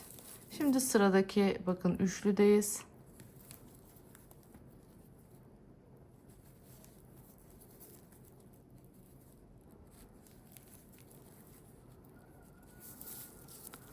Şimdi artık bakın yelpaze kısmına geçtiğimiz için bu kısmı bırakıyoruz. İpimi doladım. Geldim. Burada bakın ortadaki zincire giriyorum. 1 2 3 seferde çıkartıyorum. 1 2 3. 1 2 3. 1 2 3, dördüncüyü yaptım. Şimdi sırada 5. var. 1 2 3. Bu şekilde yelpazemizi de yaptık. Şimdi artık yoluma devam ediyorum. Bakın nereye gidiyorduk? Hemen şuradaki üçlünün bitim yerinden bağlıyorum. Evet. Bu arayı bu şekilde, bakın bu şekilde arayı birleştirmiş olduk. Şimdi devam ediyorum. Evet. 3 tane buraya. Şimdi önümde yeni bir üçlü.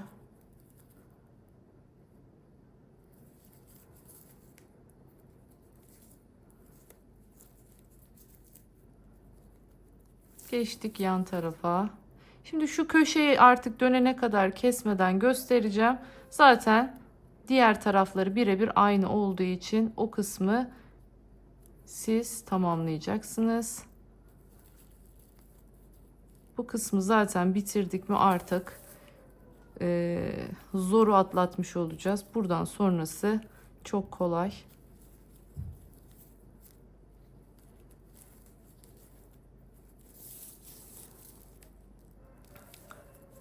Bazen videoyu atlayarak izleyenler için tekrar hatırlatmak istiyorum.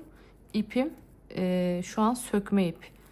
Yani bu rafyanın özelliği bu. Bu şekilde.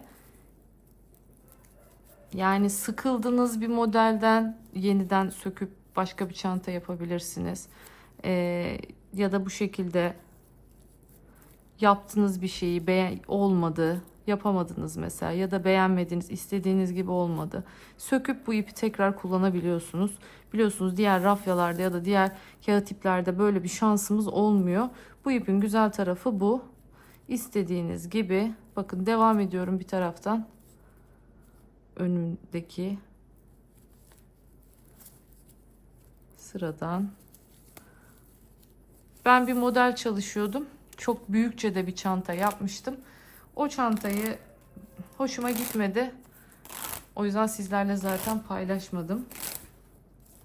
Aslında ben onu düzenleyebilirdim ama yine de böyle tam emin olmadığım, hoşlanmadığım şeyleri paylaşmak istemiyorum sizlerle.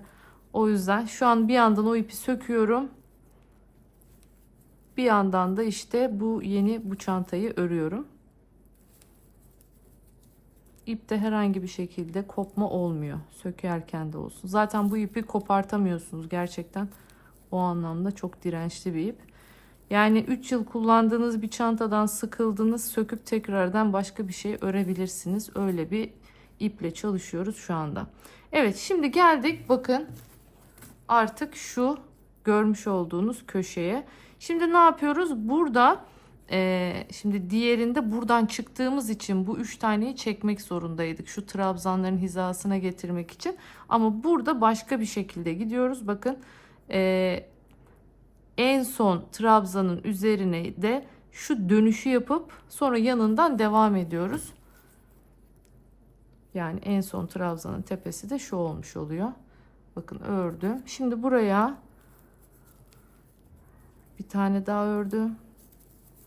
Bir tane daha ördüm. Yani 3 tane örmüş oldum aynı noktaya. Şimdi buradan tekrardan dönerek yoluma devam ediyorum. Bakın önümde üçlü var. O zaman 3 tane yapacağım. Mantık anlaşıldı diye düşünüyorum. Her trabzana karşılık 3 tane sık iğne yapıyoruz burada. Şöyle rafyaları yırttırmadan batacak yer arıyorum. Bakın ilk örerken böyle açık açık delik duracakmış gibi görünse de o öyle olmuyor. O yüzden çekinmeden böyle tek loblardan batabilirsiniz.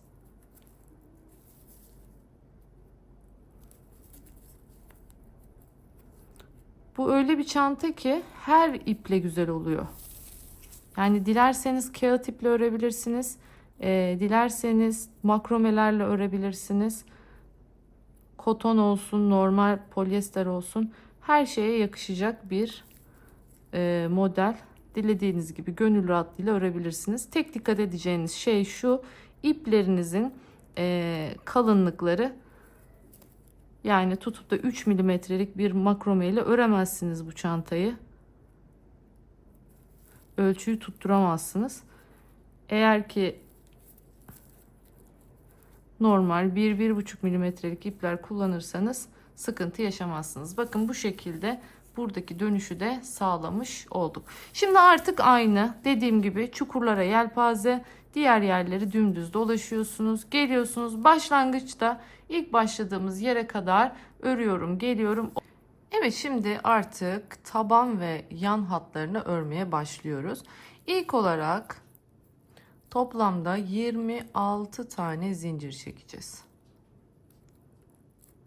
Bu benim birinci zincirim.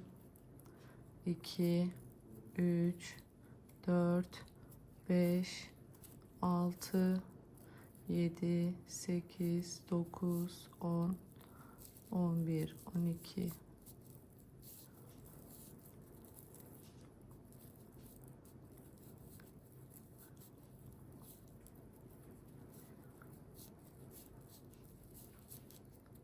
25, 26 tane zincirimi çektim. Şimdi ipimi doluyorum. 3 zinciri bırakacağım. 1, 2, 3 zinciri bıraktım ve 4. zincirden giriyorum. Şimdi burada arkadan batmaya falan gerek yok. Çünkü bunu diğer tarafını zaten örerek devam edeceğiz. O yüzden bu şekilde örebiliriz. Şimdi bu sefer bir kere doluyorum ama 3 seferde çıkartacağım. Birini çıkartıyorum. İkisini bir çıkartıyorum. Tekrar ikisini bir çıkartıyorum. Bir kere dolayarak üçlü trabzan yapmış oluyoruz. Bakın tekrar gösteriyorum. Bir kere doladım. Girdim yandaki boşluğa. Şimdi tığımın üstünde 3 tane var. Birini çıkarttım. Bakın yine 3 tane. İkisini çıkarttım. Yine kalan ikiliyi çıkarttım. Bu şekilde 3 seferde çıkartıyoruz. Tekrar gösteriyorum. Birini çıkarttık. İkisini çıkarttık. İkisini çıkarttık. Girdim. Birini, ikisini, ikisini. Şimdi bu şekilde sıra sonuna kadar öreceğiz. Şu ilk görmüş olduğunuz başlangıçtaki zincirimizle beraber toplamda 24 tane trabzanımız olmuş olacak bu şekilde.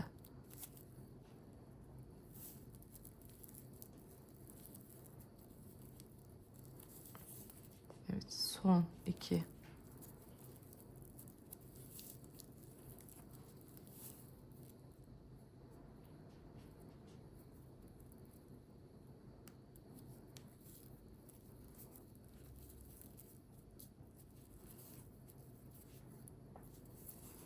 Evet, bu şekilde bakın trabzanlarımızı bitirdik. Bak sayalım şimdi.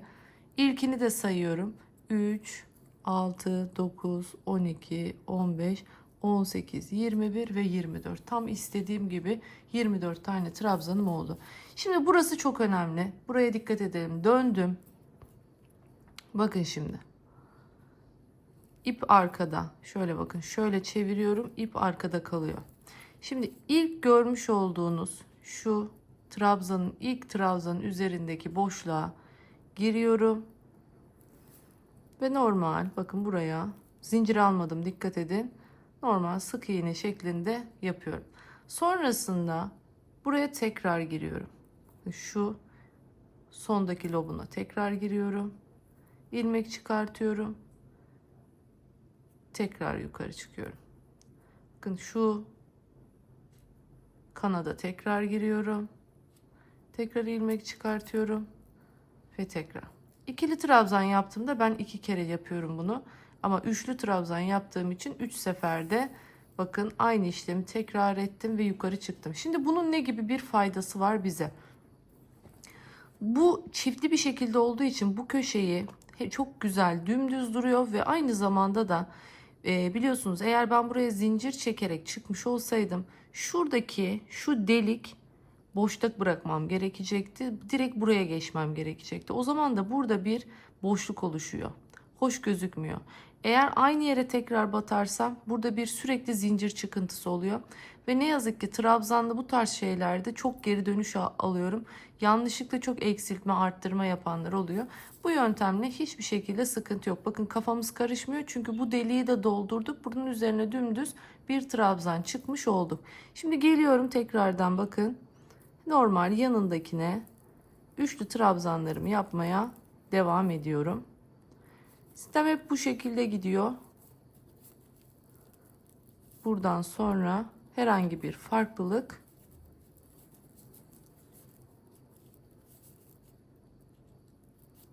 Şimdi ne kadar öreceğimizi de söyleyeceğim. Şöyle göstereyim. Sıra sonuna geldiğimizde dilerseniz onu bir göstereyim. Sadece ilk sıraya özel. İlk sırada biliyorsunuz kenarda bir zincirimiz vardı. Bu zincirin tepesine de batacağız. Sayımız değişmemesi için. Zaten oradan sonra kafamızı karıştıracak bir nokta olmayacak. Dilerseniz ben hemen oraya kadar örüp geleyim. Evet, bakın şimdi şu trabzan, bakın trabzanın üzerine yaptım. Şimdi bir tane de şu zincirin üzerine yapacağım. Şöyle bakın, dönüyorum, tepesine, zincirin tepesine giriyorum.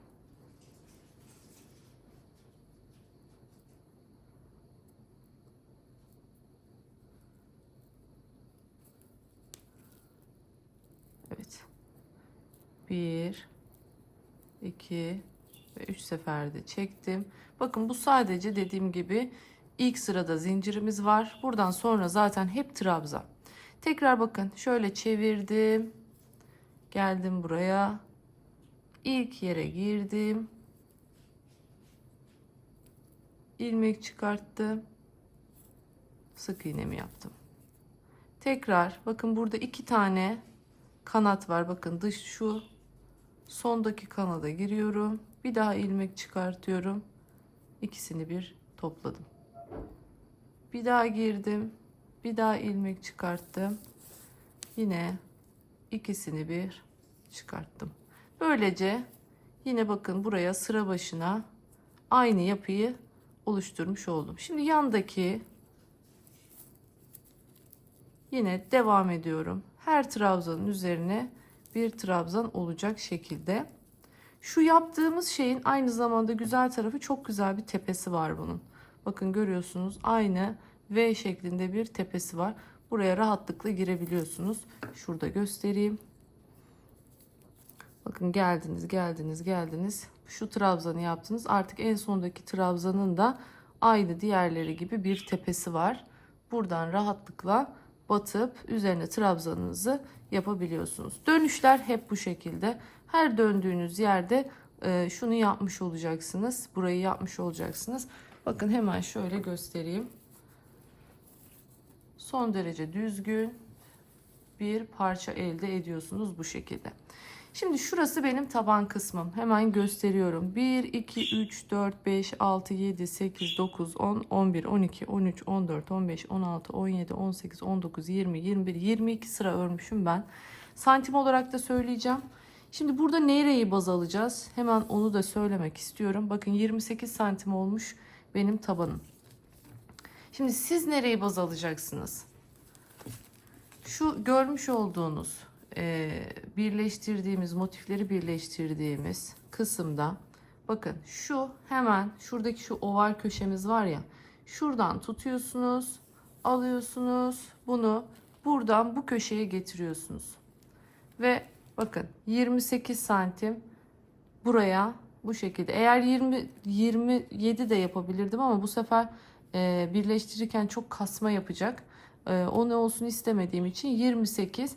Bakın, tam bu köşeden bu köşeye, yani şu köşeden şu köşeye, burası bizim taban hattımız olacak. Şimdi oradan sonra arttırma kısmına geçtim.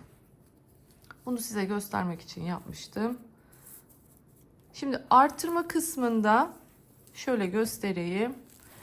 Bakın, bu çantanın artık yan kısmı. Şu ilk ilmek kaydırmadan itibaren buraya kadar taban, buraya kadar dümdüz gidiyoruz. Bakın, gösterdiğim gibi. Buradan sonra artık yan arttırmalara başlayacağız. Arttırmalarımızı her sırada değil, 2 sırada bir yaptık. Böyle çok da çanak gibi açılmasını istemedim. Sonrasında da ağız kısmı için şu görmüş olduğunuz gibi normal sık iğneye geçerekten şu V hattını oluşturmuş olduk. Şimdi bunun aynısını yapacağız ama ne tarafa? İşte şimdi döneceğiz bu tarafa. Siz benim diğer biraz önce başladığım gibi başlayıp dediğim yere kadar 28 santime geldikten sonra devam edeceksiniz. Bu tarafı bitireceksiniz. Şimdi anlattığım kısma göre bu kısmı bitireceksiniz. Sonrasında burası bittikten sonra geçeceğiz bu tarafa. Şimdi bir de bu taraftan devam edeceğiz çantamızı örmeye. Şimdi ilk trabzanın üzerinden buradan başlayacağız.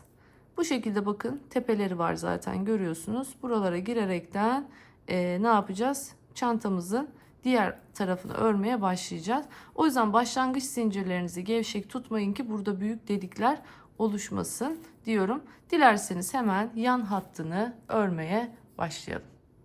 Evet, şimdi başlayalım. Bakın şu görmüş olduğunuz trabzan. Bunu sonra içinden iğneyle geçireceğim. Şöyle ipimi geçiriyorum. Çektim. Bir tane bakın şöyle sıkıştırdım buraya. Sonrasında aynı yere tekrardan giriyorum. Ve buraya şöyle bir sık iğnemi oluşturuyorum. Aynı diğerindeki gibi bakın. Şu ikinci kanadını tekrar giriyorum. Yukarıya. Şimdi bir tane daha kanadına girdim. Evet. Bu şekilde yan tarafa aynı şekilde biraz önce yaptığım gibi bakın bir trabzan oluşturmuş oldum. Hemen ipimi doluyorum.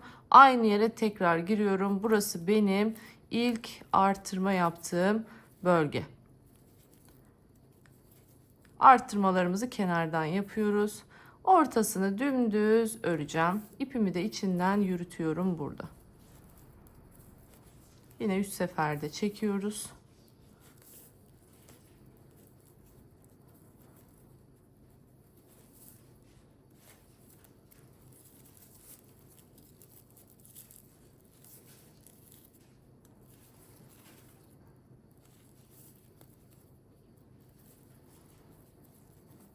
Dilerseniz hemen sıra sonuna kadar örüp geleyim. Ondan sonra sıra sonunda bir arttırma daha yapacağız birlikte. Evet, şimdi geldim sıranın sonuna. Bakın sıra sonunda ilk başladığımız yerde hatırlarsanız burası zincir vardı. Bu zincirin tepesini de örmüştük. Şimdi altını da ördüm bir tane. Aynı yere bir tane daha örüyorum. Böylelikle buraya da bir artırmamızı yapmış oluyoruz. Bakın şöyle göstereyim. Aynı yere iki kere, aynı yere iki kere batarak artırmamı yapmış oldum. Yani 24 olan trabzan sayım burada 26'ya çıkmış oldu. Karıştırmak istemiyorsanız arttırma yaptığınız ilk yere şöyle işaretleyici takın. Şimdi bu sırayı düz yapacağız. Yani hiçbir şekilde arttırma yapmayacağız bu sırada. Bakın şöyle döndüm. İlk trabzan tepesine girdim. Yine her zamanki gibi ikisini bir çıkarttım. Tekrar bir kanadına girdim, çıkarttım. Tekrar bir kanadına girdim, çıkarttım. Böylelikle ilk gördüğünüz gibi trabzanımızı yapmış olduk. Devam ediyorum hemen yanından. 3 seferde çekiyorum.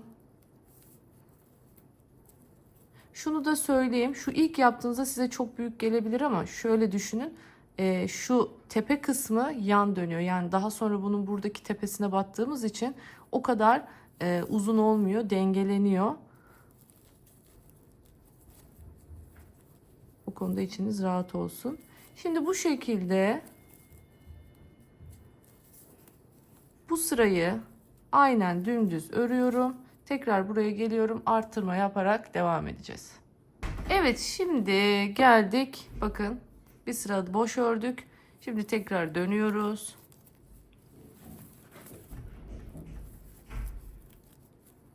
Yine ilk trabzan tepesine giriyoruz.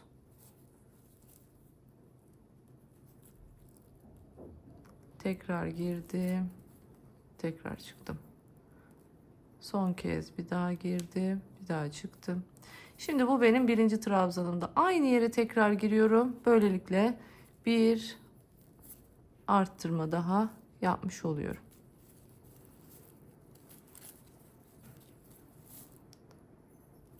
Sıra sonuna kadar bu şekilde geleceğim.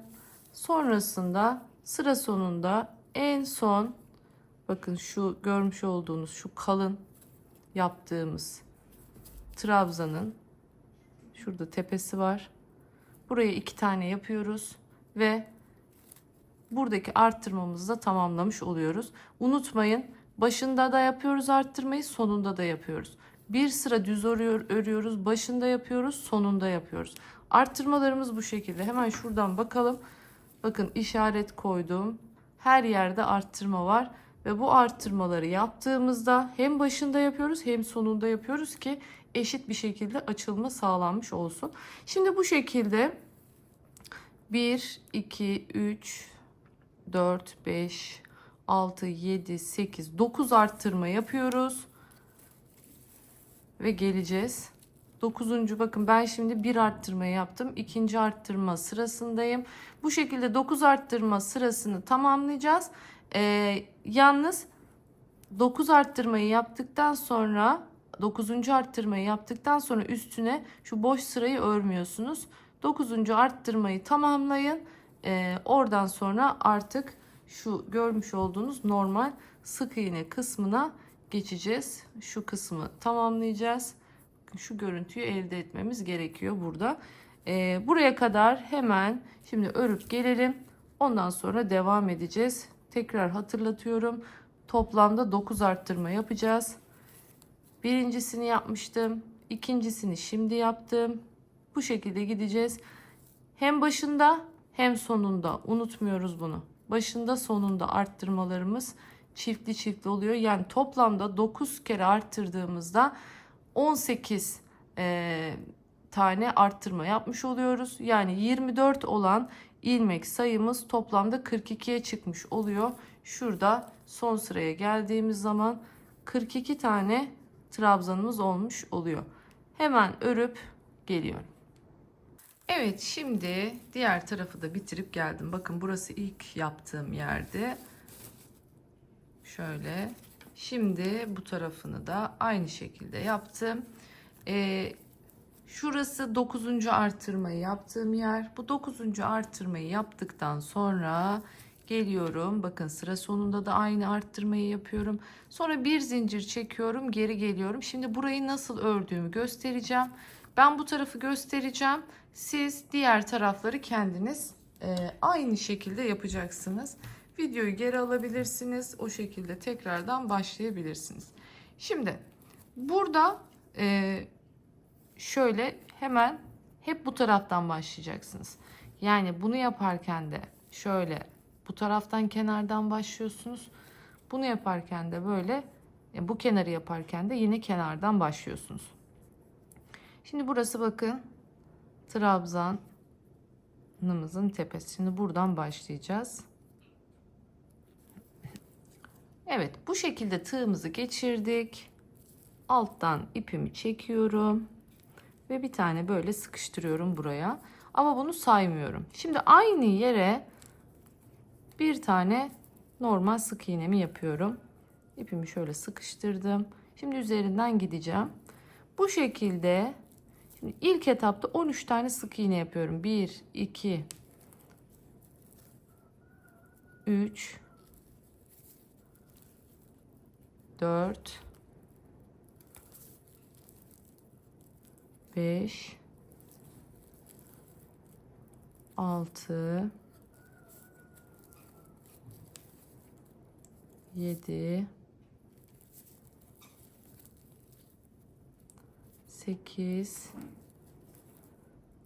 9, 10,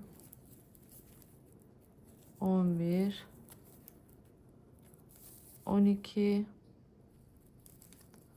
ve 13. 13 tane sık iğnemi yaptım. Şimdi 14. ilmek kaydırma yapıyorum. Ve bakın örgümü şu şekilde çeviriyorum ki bu ipim öne değil arkaya gelsin. Şöyle döndüm. Geldim buraya. İp bakın bu şekilde arkada. Şimdi hemen dibine değil bir sonraki boşluğa giriyorum. Ve normal sık iğnemi yaparak devam ediyorum.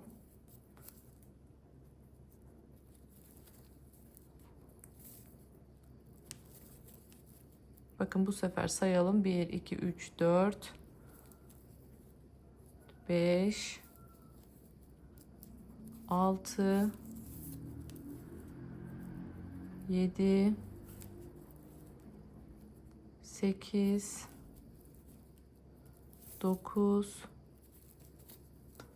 10, 11, 12 ve son olarak 13. Bakın bir tane eksilmiş oldu. Bir zincir çekiyorum. Şimdi tekrardan dönüyorum. İlk başta ilk yere de batıyorum. Bakın burayı atlamayalım. 1, 2, 3, 4, 5, 6, 7, 8,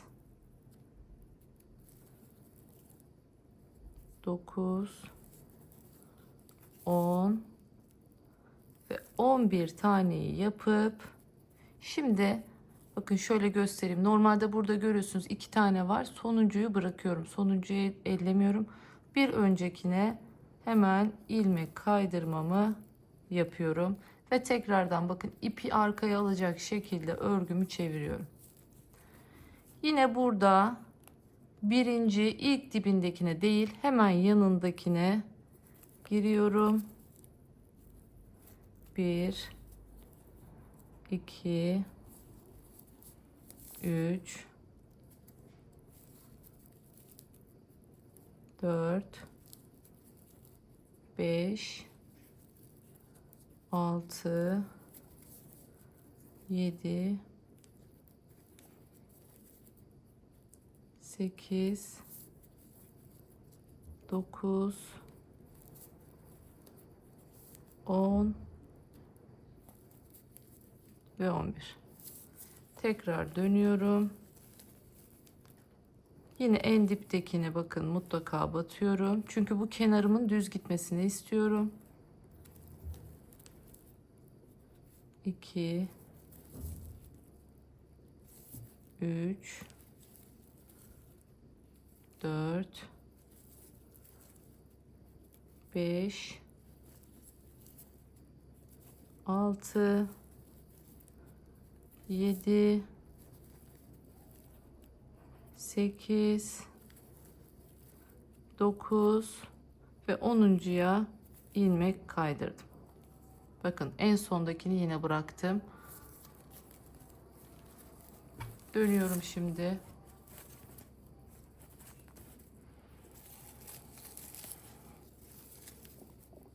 Yine birinci atlıyorum. İkinciye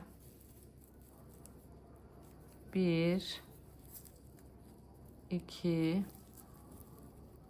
3, 4, 5, 6, 7, 8 ve son olarak 9. Şimdi bakın burada kaç tane de bırakmışız? 3, 6, 7. Bir kere daha aynı şekilde gidip geleceğiz. Bir tane zincirimi çektim ve dönüyorum. Dibe ilk boşluğa sık iğnemi yaparak başlıyorum. 1, 2, 3, 4, 5,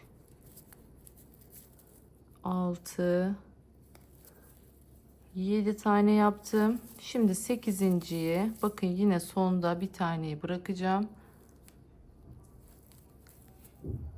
İlmek kaydırdım.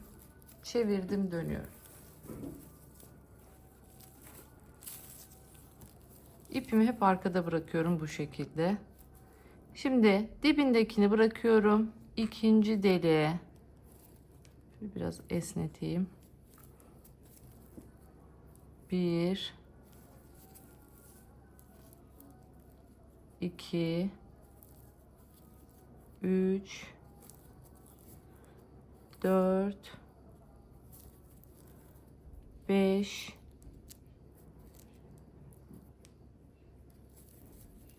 6 ve 7.'yi de yapıyorum. Şöyle bir zincirle sıkıştırıp ipimi burada bitiriyorum. Evet, gördüğünüz üzere bakın birbirinin simetriği şu şekilde, bakın üst üste koyduğunuzda birebir aynı, birbirinin simetriği. Yan körüklerimizi yaptık, tabanımızı yapmış olduk. Şimdi geldi artık gövdeyle bunları birleştirmeye. Bakın görüyorsunuz, çok güzel oldu. Şimdi bu gövdeyle bunları nasıl birleştiriyoruz? Hemen onu göstereceğim. Şimdi artık gelelim yan parçamızı birleştirmeye.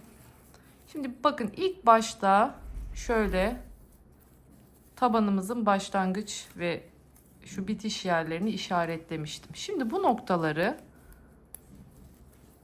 şu görmüş olduğunuz tabandaki ilk, bakın şu köşelerle birleştiriyorum.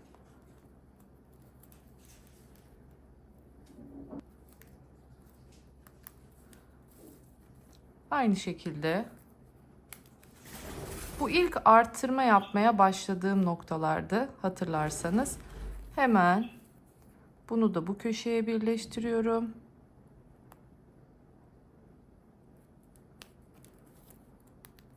Evet, burası benim taban kısmım olacak. Sonrasında şöyle şu uç noktaları da aynı şekilde birleştireceğim.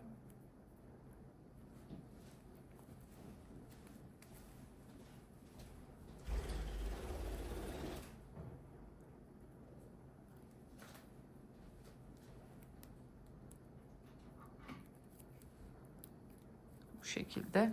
Şimdi şöyle güzelce bir tutuyorum.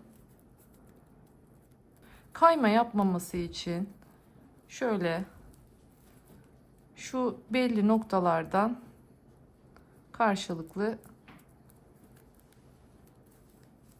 tutturacağım.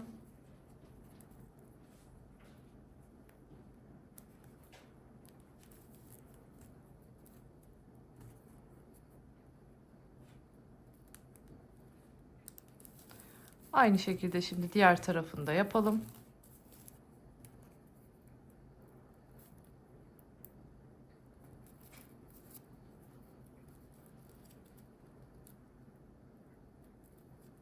Bakın tam uç noktasını. Şimdi burayı da şöyle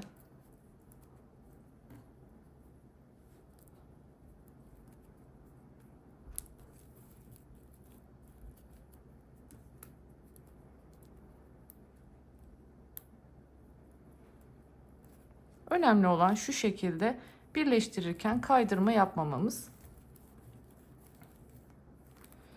Şimdi kenardan başlayacağımız için şöyle buradaki ilmek tutturucularımızı sonrasında buralara kaydırırız. Bakın başlarken şöyle şu kısımdan başlıyoruz.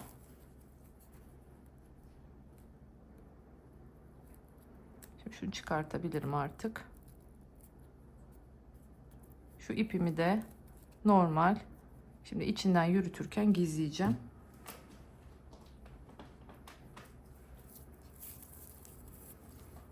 Evet. Buradaki şu köşedeki tepe noktamdan giriyorum. Yine aynı şekilde bakın buradaki tepe noktamdan giriyorum. İpimi alttan çektim ve şu şekilde sıkıştırdım.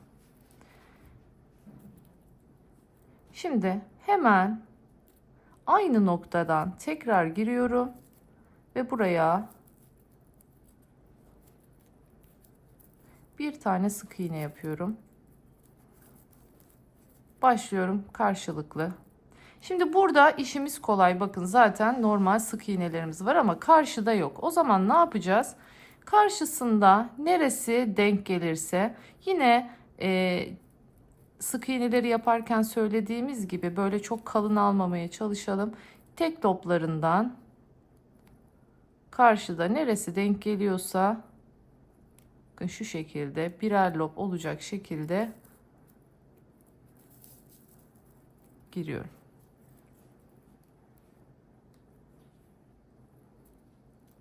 Şöyle tek kanat tutturmaya çalışıyorum. Bakın hep.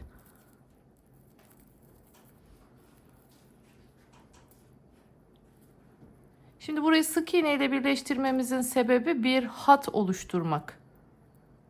Bu şekilde birleştirdiğimizde kenarda bir çerçeve hattı oluşturmuş oluyoruz.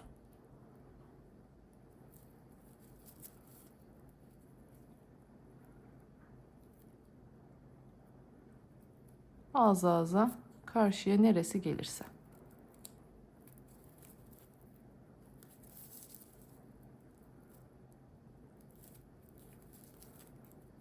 Şimdi şu gösterdiğim yöntemle hiçbir şekilde değişiklik yapmadan bakın köşeye kadar geldiniz mi? Buradaki ilmek tutturucularınızı bu sefer şöyle şurayı denk getirin.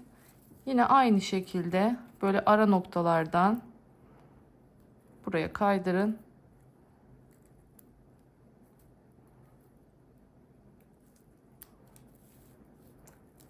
Şöyle bu şekilde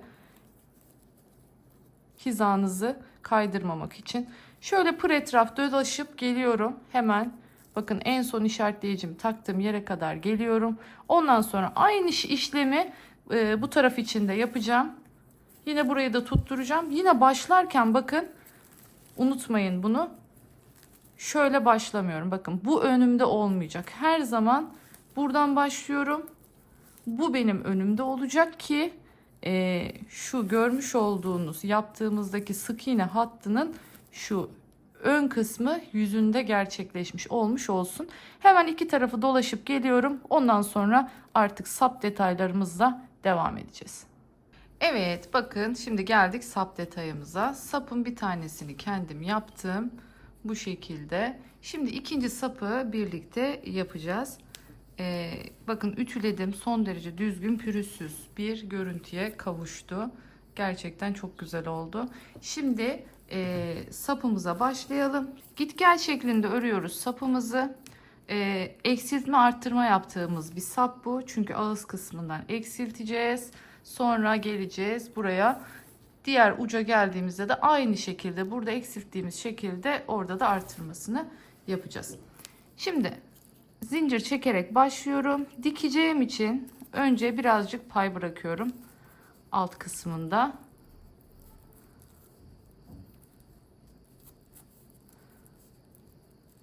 Bir, iki, üç, dört, beş, 6, 7, 8, 9, 10, 11, 12, 13, 14, 15, 16, 16 tane sık iğne için bir tane de yükseklik için çekiyorum. Toplam 17 zincirle başlıyorum. Çevirdim örgümü arkasına. Bakın arkada şöyle ortada batacağımız yerler var. Buradan batıyoruz ki altında normal ağız kısmındaki gibi şöyle V şeklinde tepelerimiz oluşsun. Şöyle arka ortadan girdim.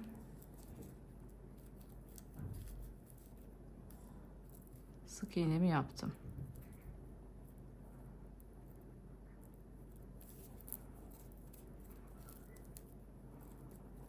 Evet geldim sıranın sonuna. Çevirdim örgümü. Bir zincir çektim. Bakın döndüm.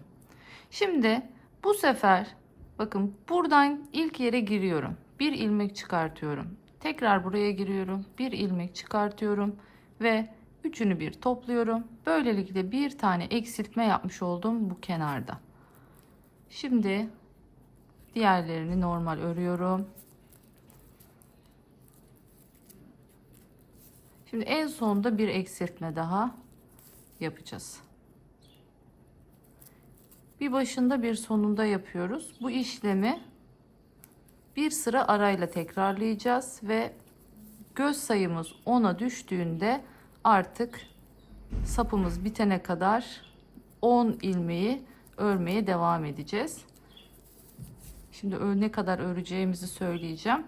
O ölçüye geldiğimizde tekrardan bu sefer arttırmanın nasıl yapıldığını göstereceğim.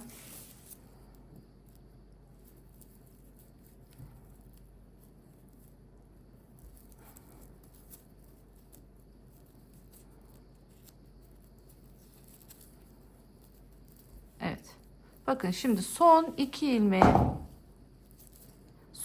ilmeğe geldiğimizde şimdi ilkinden girdim, çıkarttım. İkinci ilmekten bakın artık bu son. Evet. Buradan da bir ilmek çıkarttım. Bakın yine tığımın üstünde 3 tane var. Üçünü bir topladım. Bir zincir çektim, dönüyorum. Şimdi bir sıra düz öreceğiz.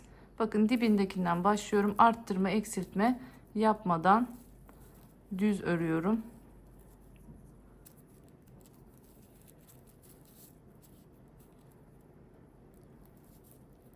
Evet bakın. Şurada azaltma yapmıştık. O yüzden bu benim son ilmeğim artık.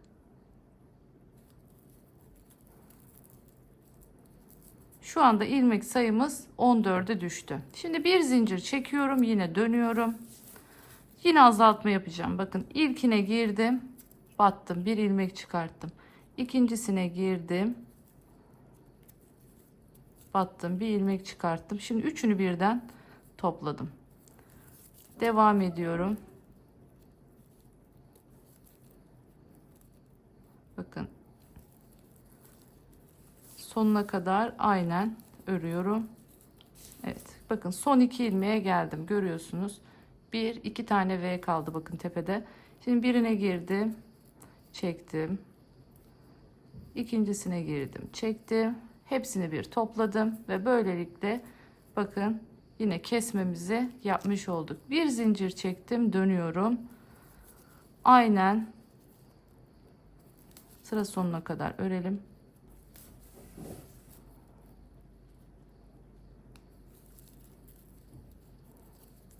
Evet bakın bunu da bitirdim. Bir sıra yine düz ördüm. Şimdi ne yapıyorum? Eksiltme yapıyorum. Bir tane battım. Çektim ilmek. İkincisine girdim. Çektim ilmek. Şimdi üçünü bir topladım. Azaltmamı yaptım. Şimdi sıra sonunda bir daha yapacağım. Şimdi 10'uncuyu yapacağız. Yine azaltma yapıyoruz. Bir battım, çektim. Bir daha battım, çektim. 2 ilmeği birden topladım. Bakın 10. ilmeğimi de yapmış oldum. Evet.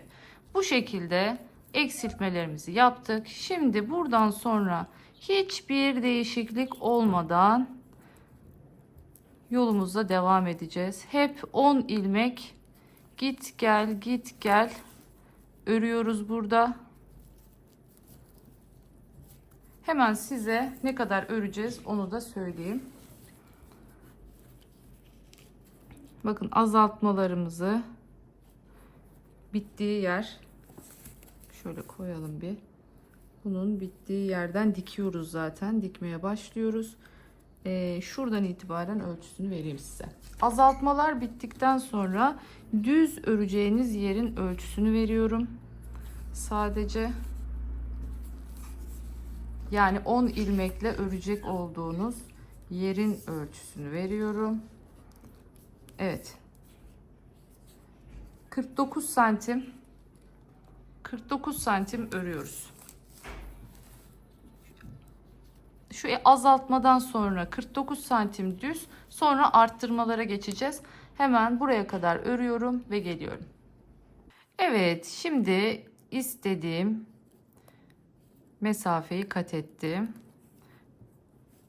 Bakın 10 ilmekli kısmı bitirdim. Şimdi ne yapıyorum?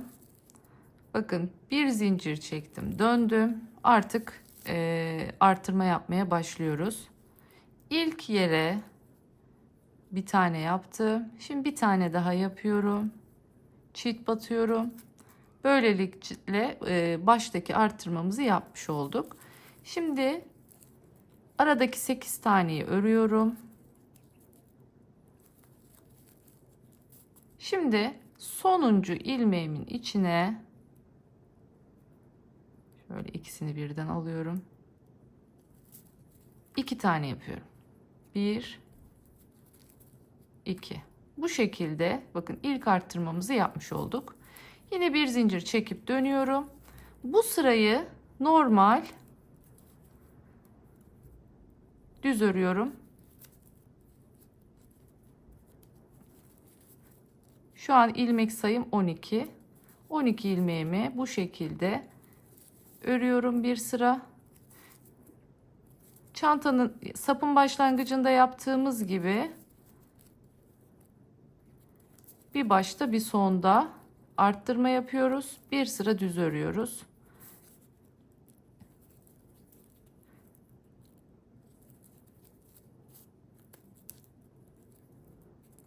Evet, şu görmüş olduğunuz gibi bakın sondakileri unutmayın.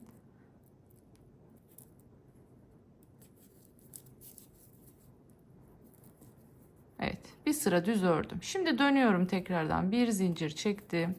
Döndüm. Ne yapıyorum? Yine birinciye bakın çift batıyorum. Aynı işlemi şimdi birinci arttırmamı burada yapmıştım. Şöyle karıştırmamak için ilmek tutturucu da takabilirsiniz. İkinciyi şimdi yaptım. Şimdi sıra sonunda da aynı şekilde arttıracağım. İlmek sayım 14'e çıkacak. Bir sıra düz öreceğim yine hiç arttırma yapmadan. Sonra bir sırada tekrar arttırmamı yapacağım. 16'ya çıkacak. Yine bir sıra düz öreceğim. Bu şekilde 3 arttırma başta 3 arttırma sonda olmak üzere toplamda 6 arttırma yapıp ilmek sayımızı tekrardan 16'ya çıkacağız. İlk başta olduğu gibi bakın burada azaltarak yapmıştık. Burada arttırarak yapıyoruz ve aynı simetriyi elde ediyoruz bu şekilde. Şimdi bitireceğim. Yine aynı başlangıçta bıraktığım gibi dikmek için ip bırakacağım. Sonrasında çantaya tutturmadan önce ilk olarak sapımızı bu şekilde dikeceğiz. Hemen onu da nasıl yapıyoruz, nasıl dikeceğiz onu göstereceğim. Buramı diktikten sonra da çantaya nasıl tutturuyoruz? Yine çantaya nasıl dikiyoruz? Bakın bu şekilde düzgün bir şekilde onu göstereceğim. Hemen sapımı bitireyim. Ondan sonra devam edelim. Evet, geldik sıranın sonuna. Bitirdim artık. Şöyle bakın. Üst üste koyduğunuzda da aynı ilmek sayısında bakın birebir şöyle bakın. Birebir simetriğini yaptık. Şimdi ilk başta şunu söyleyeyim. Bu gitgellerde şöyle bir dönme olur. İlk diktiğinizde de bunu yaşayacaksınız.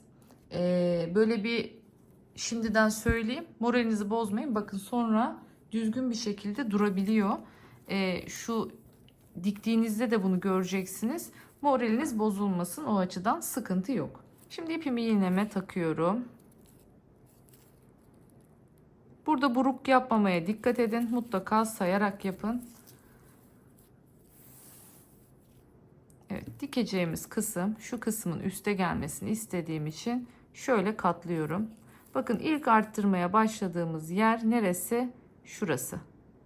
Haliyle bunu katladığımızda bakın burada da aynı hiza burası. Buradan bir giriyorum. Hizayı kaybetmemek için şöyle karşısından geçiyorum. Bir yerimi ayarlıyorum. Bakın dikeceğim yerler şimdi tam olarak burası. Şimdi çıkartıyorum ipimi. Bu şekilde kalın almayacağım. Tek loplardan alacağım her zaman. Şöyle bir lop aldım. Aynı şekilde buradan da bir lop aldım. Şöyle karşılıklı gelecek.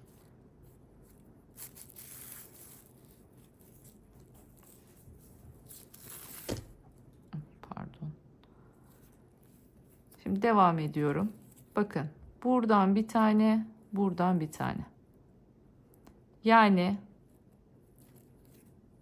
tek lop alıyorum ki burada kalın bir dikiş izi olmasın ve aynı zamanda da bir kalınlık oluşmasın ve aynı bir de delik oluşmasın. Amacım bu. Sırayla bakın, her sıradan birer tane alıyorum. Şöyle içe bakan tarafından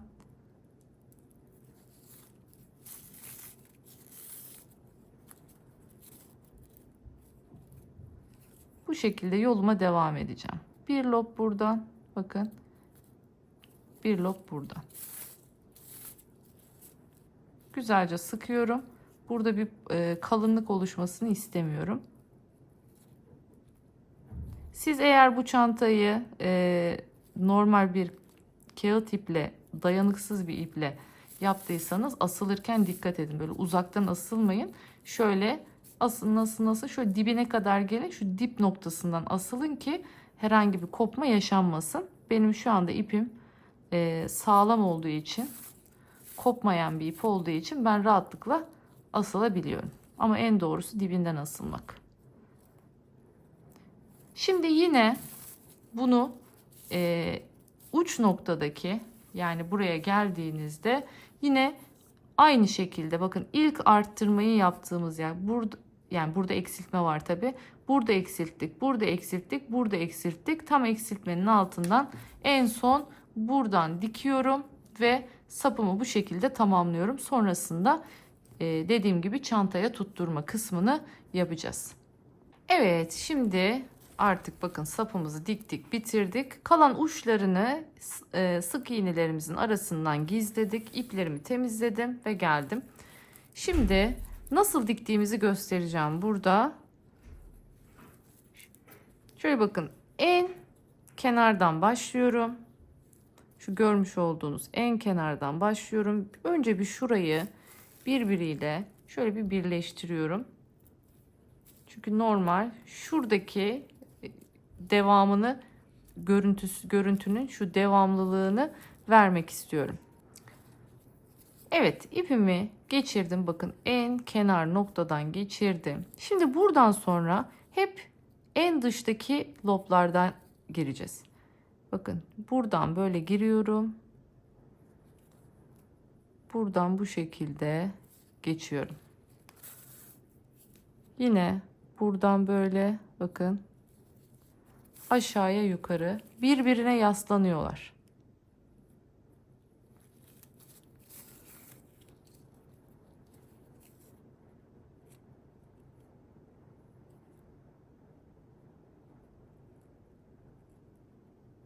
Bir aşağı yönlü giriyorum. Bakın, ikisine de aynı şekilde. Bir yukarı yönlü giriyorum. İkisine aynı şekilde. Burada sadece dediğim gibi dikkat edeceğiniz şey dıştaki loblardan giriyoruz. Şimdi buraya geldik. Bakın, köşede şu dipteki yerden girdim. Şu dipteki yerden çıktım. Böylelikle tam köşeyi birleştirmiş olduk. Şimdi artık buraya geldiğimizde bakın, yine devam ediyorum. Dıştaki, bunun da dıştaki, yukarı,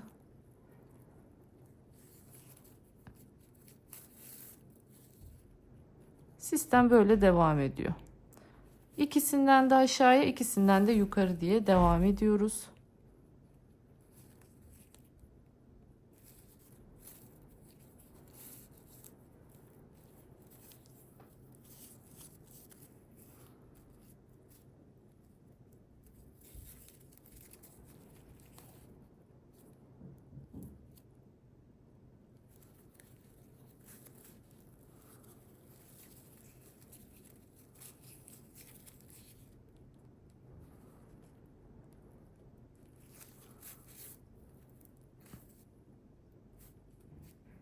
Evet, bakın bitiyor artık.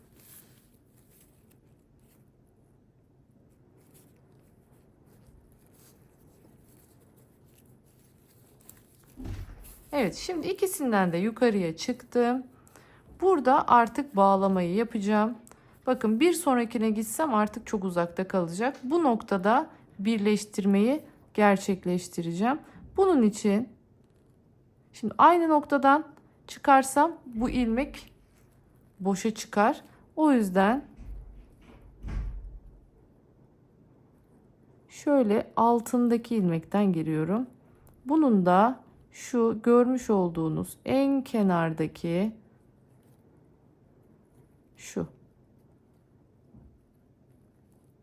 şuradan şöyle tutturuyorum. Köşe tam olarak bitişsin diye. Bakın. Bu şekilde birleştirmiş olduk. Ucuca.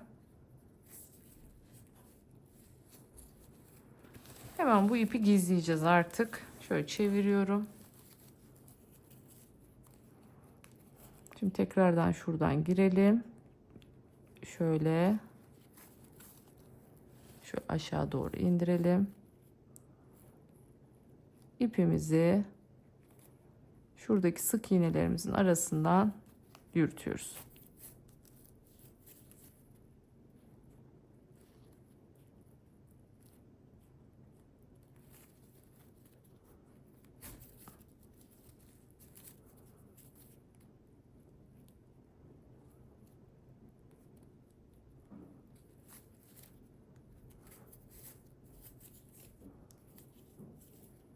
Bakın buradan devam ediyorum.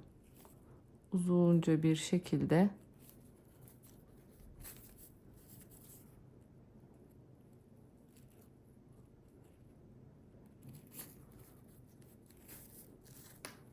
evet. Şimdi kenar noktasına geldim. Burada şöyle kenara çıkıyorum. İpimi bir kere şöyle içinden tekrardan kenar noktasında sabitletiyorum. Dediğim gibi benim rafyam kağıt ipte, buna hiç gerek yok. Biraz da şöyle alt sıradan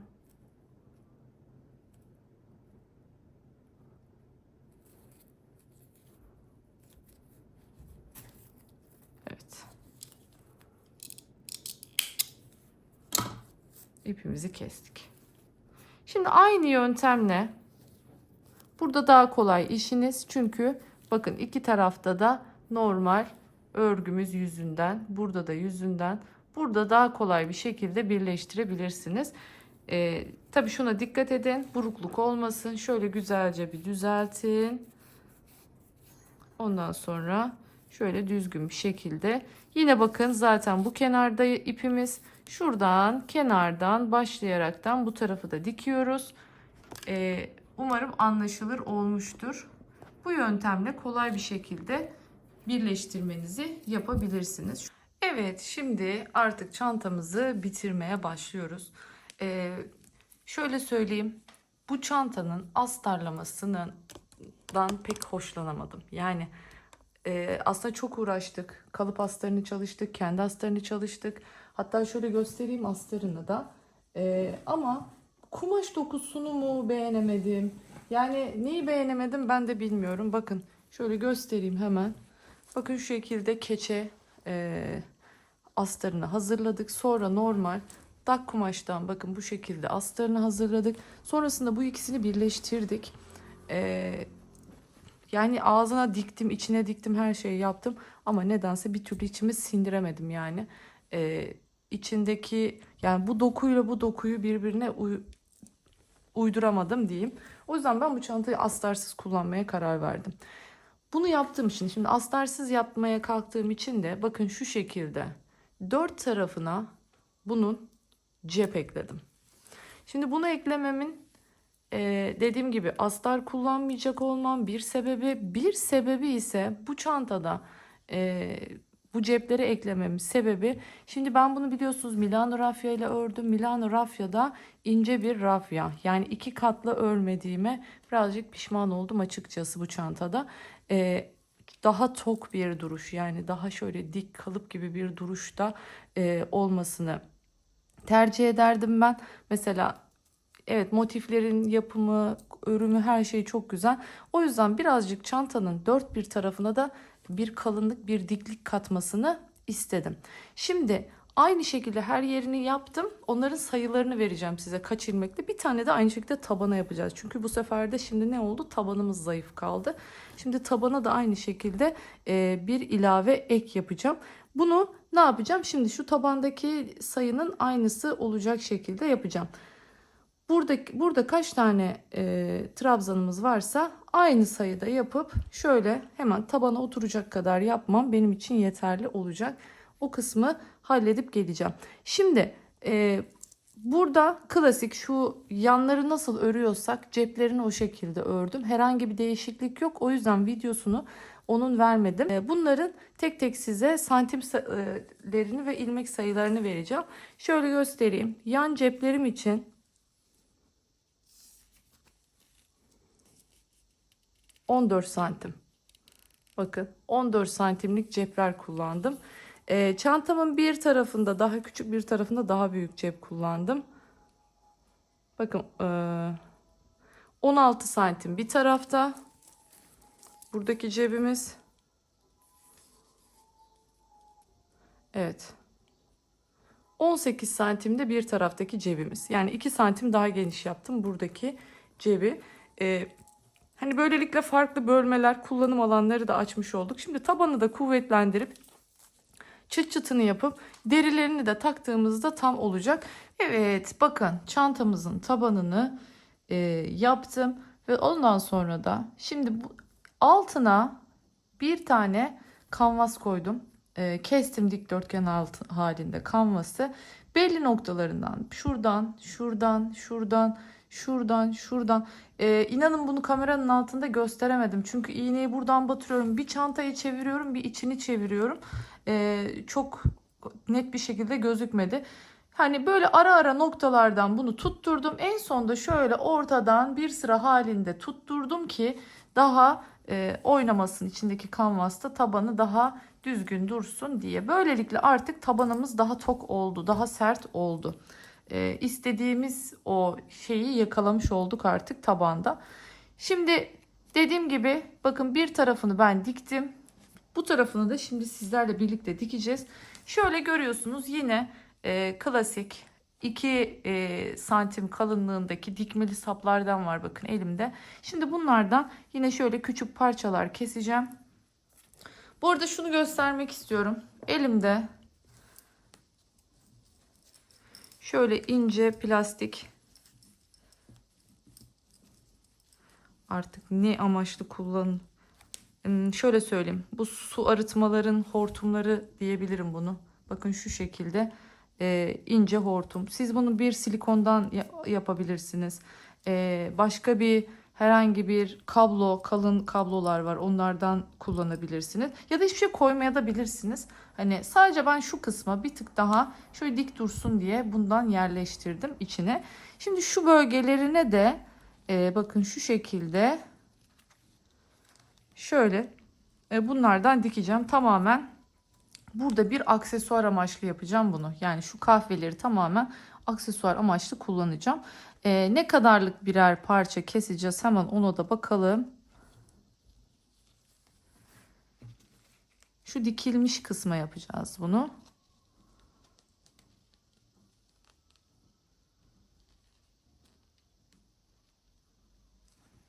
Evet, şu kadarlık bir parça. Hemen ölçelim ne kadar geliyor. Tabii siz mutlaka kendi sapınıza göre ölçün bunu. Şöyle tuttuğumda 5,5 santimden keselim. 5,5'tan kesmemiz iyi olacak. Çünkü şu şekilde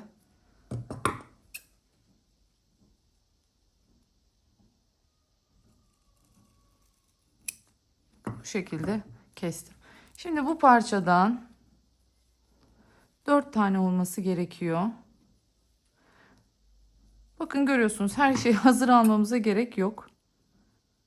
Hazır aldığınızda avantajınız ne oluyor? Dikme delikleriniz hazır oluyor. Direkt o deliklerden dikebiliyorsunuz. Bu şekilde kendi deliklerinizi kendiniz açmanız gerekiyor. Evet bakın 3 tane oldu. Şimdi dördüncüyü de keselim.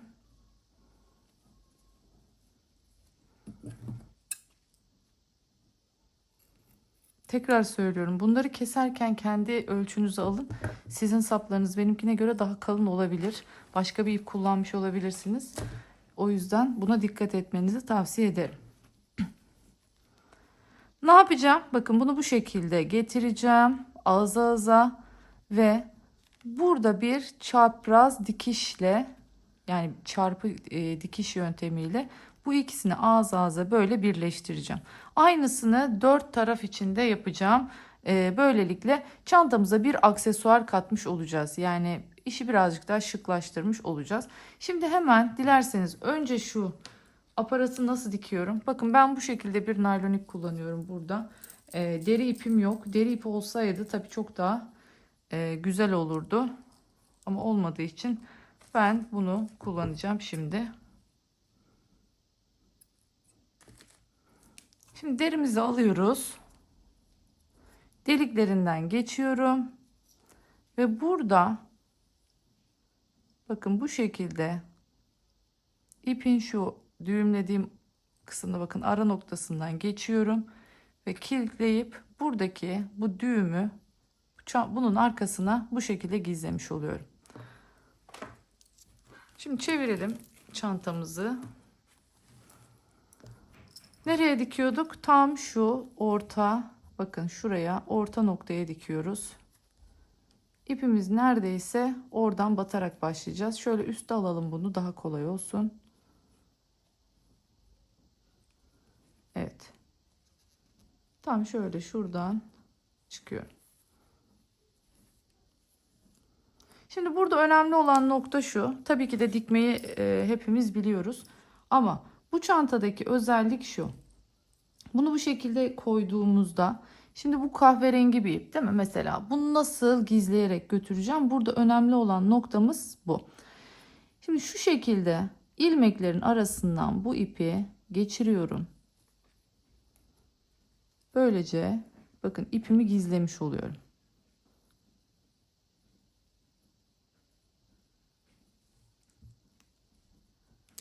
Sonrasında arkaya çıkıyorum ve yan delikten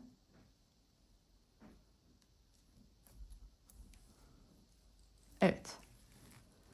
Bakın burada bir dikiş oluşturmuş olduk ama arkada bu hiçbir şekilde gözükmüyor. Şimdi hemen buradaki yandaki delikten bakın çıkıyorum. Hemen yine sık bakın şuradaki trabzanların arasından geçiyorum. Önce çıktım buradan. Şimdi çıktığım yerden aşağıya girip yan delikten çıkıyorum. Bakın görüyoruz. Bir sonraki yan delikten çıktım. Şimdi burada şu var. Makine dikişi görüntüsü vermek için isterseniz bir gidersiniz, geri gelirsiniz. Şimdi ben tekrardan bir adım geriye gidiyorum. Bakın şu şekilde çıktım önden. Şimdi aynı şekilde aynı yere tekrar gidiyorum.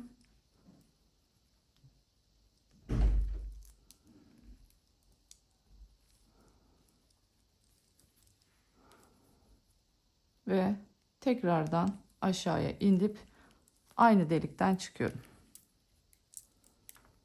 Burada iplerinizin ikisinin de sürekli gergin olmasına dikkat edin. Evet.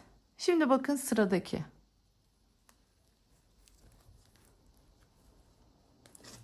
Yine kayıyorum şimdi. Bir sıradaki deliğin olduğu tarafa doğru.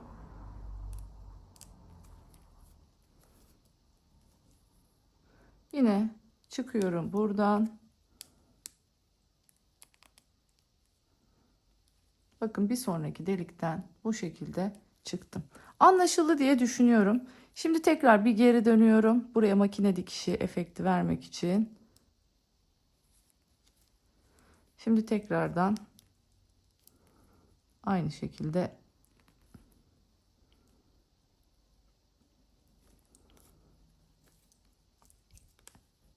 bir ileri bir geri yapıyoruz ki bakın her delikte gördüğünüz gibi ipimiz olsun.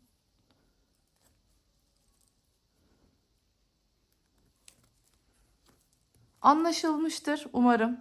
Önemli olan burada zaten bunu dikmeyi herkes biliyor zaten ama burada nasıl göstermeden bunu gizli bir şekilde halledeceğiz. Asıl kısım o. O da anlaşıldı diye düşünüyorum. Şimdi ben hemen burayı dikip geleyim. Şuradaki saplarımızı nasıl dikeceğiz onu göstereceğim. Evet bakın ben dördünü diktim. Pardon üçünü diktim. Şimdi sizinle birlikte dördüncüyü dikelim. Şöyle göstereyim bakın çarpı yöntemiyle diktim. Şu şekilde ağız ağza gelmesi için üst üste binmesini istemedim. Kalınlık oluşturmasın diye. Hemen biraz daha ip keselim.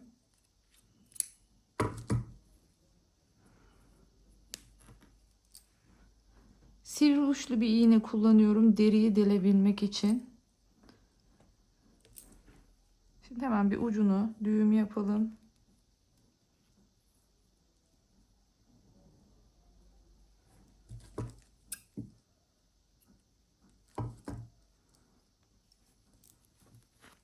Şu şekilde derimi alıyorum. Bakın. Bu şekilde duracağı için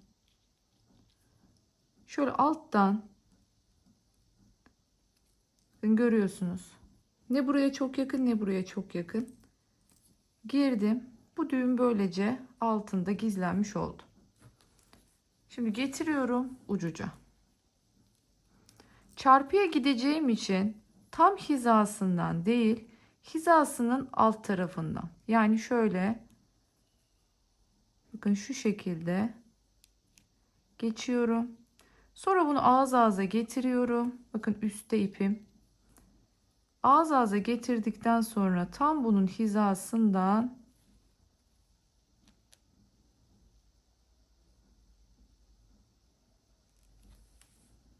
çıkıyorum.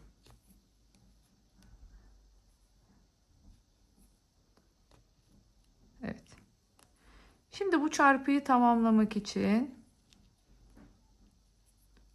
şimdi yukarıya ilk yapmış olduğum hizasına geçiyorum bu sefer ve tekrardan aynı noktadan geri çıkıyorum.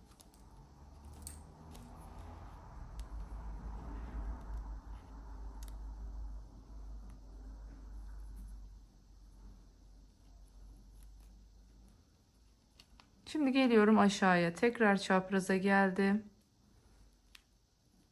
Burada da aynı şekilde hizasından çıkıyorum. Şimdi buradaki çaprazı yapıp aynı yerden tekrar çıkıyorum. İpin geldiği yerden. Önce bir alttakini sıkıştırıp üstünden bunu geçiyorum. Geliyorum bir sonraki noktaya. Yine karşısından da çıkıyorum.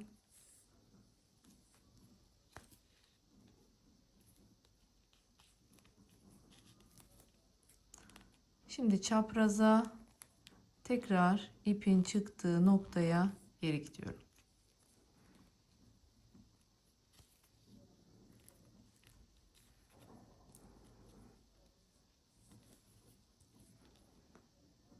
Geldik.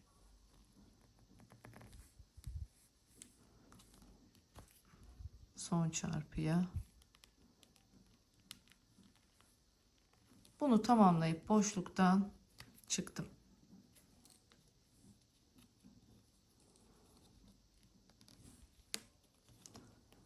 Şimdi burada ipimi düğümlüyorum. Şöyle bakın. İpin çıktığı yerden çekip şu şekilde düğümümü yaptım.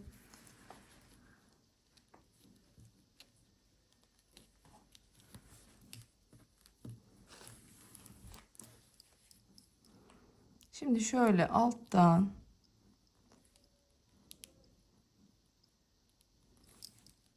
yukarıdaki herhangi bir delikten bu şekilde çıkıyorum.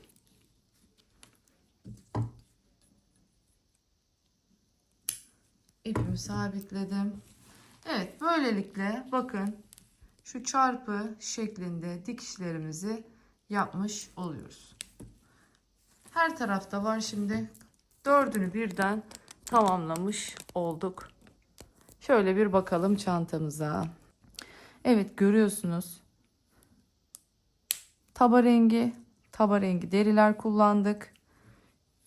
İçini açtığımız zaman son derece bakın kullanışlı. Dört tarafında cebi olan, yani telefonunuzu, cüzdanınızı, gözlüğünüzü, anahtarınızı, hani hiç arama derdiniz olmayacak. Tabanı kuvvetlendirdik bu şekilde. Son derece kullanışlı bir çantamız oldu. Zaten ipimiz biliyorsunuz ne yağmurdan ne sudan etkileniyor. Rahatlıkla, gönül rahatlığıyla yıkayabilirsiniz. Zaten içinde de astar olmadığı için çok rahat bir şekilde yıkama yapabileceksiniz bu çantaya.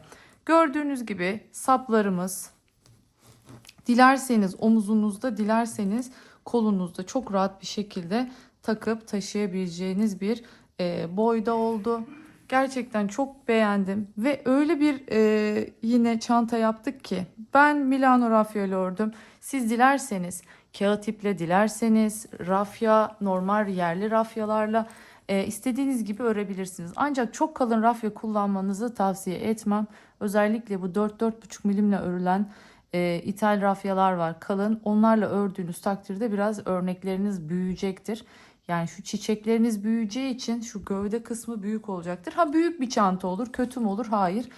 Çantanızı dilerseniz bu şekilde yanları açık olarak, dilerseniz yanlarını şöyle içe doğru katlayaraktan bakın şu şekilde bir kol çantası olarak da kullanabilirsiniz. Tamamen size kalmıştır tercih. Hangisini seviyorsanız öyle kullanın. Ben iki türlü de çok sevdim. Gerçekten çok güzel bir çanta hazırladık sizlerle. Umarım beğenmişsinizdir. Umarım benimle buraya kadar bu güzelliği örmüşsünüzdür diyorum. Bir başka çantada daha, bir başka güzel videoda daha görüşmek dileğiyle. Kendinize çok iyi bakın. Hoşça kalın. Beni takip etmeyi, abone olmayı, yorum yapıp videolarımı beğenmeyi unutmayın diyorum. Görüşmek dileğiyle.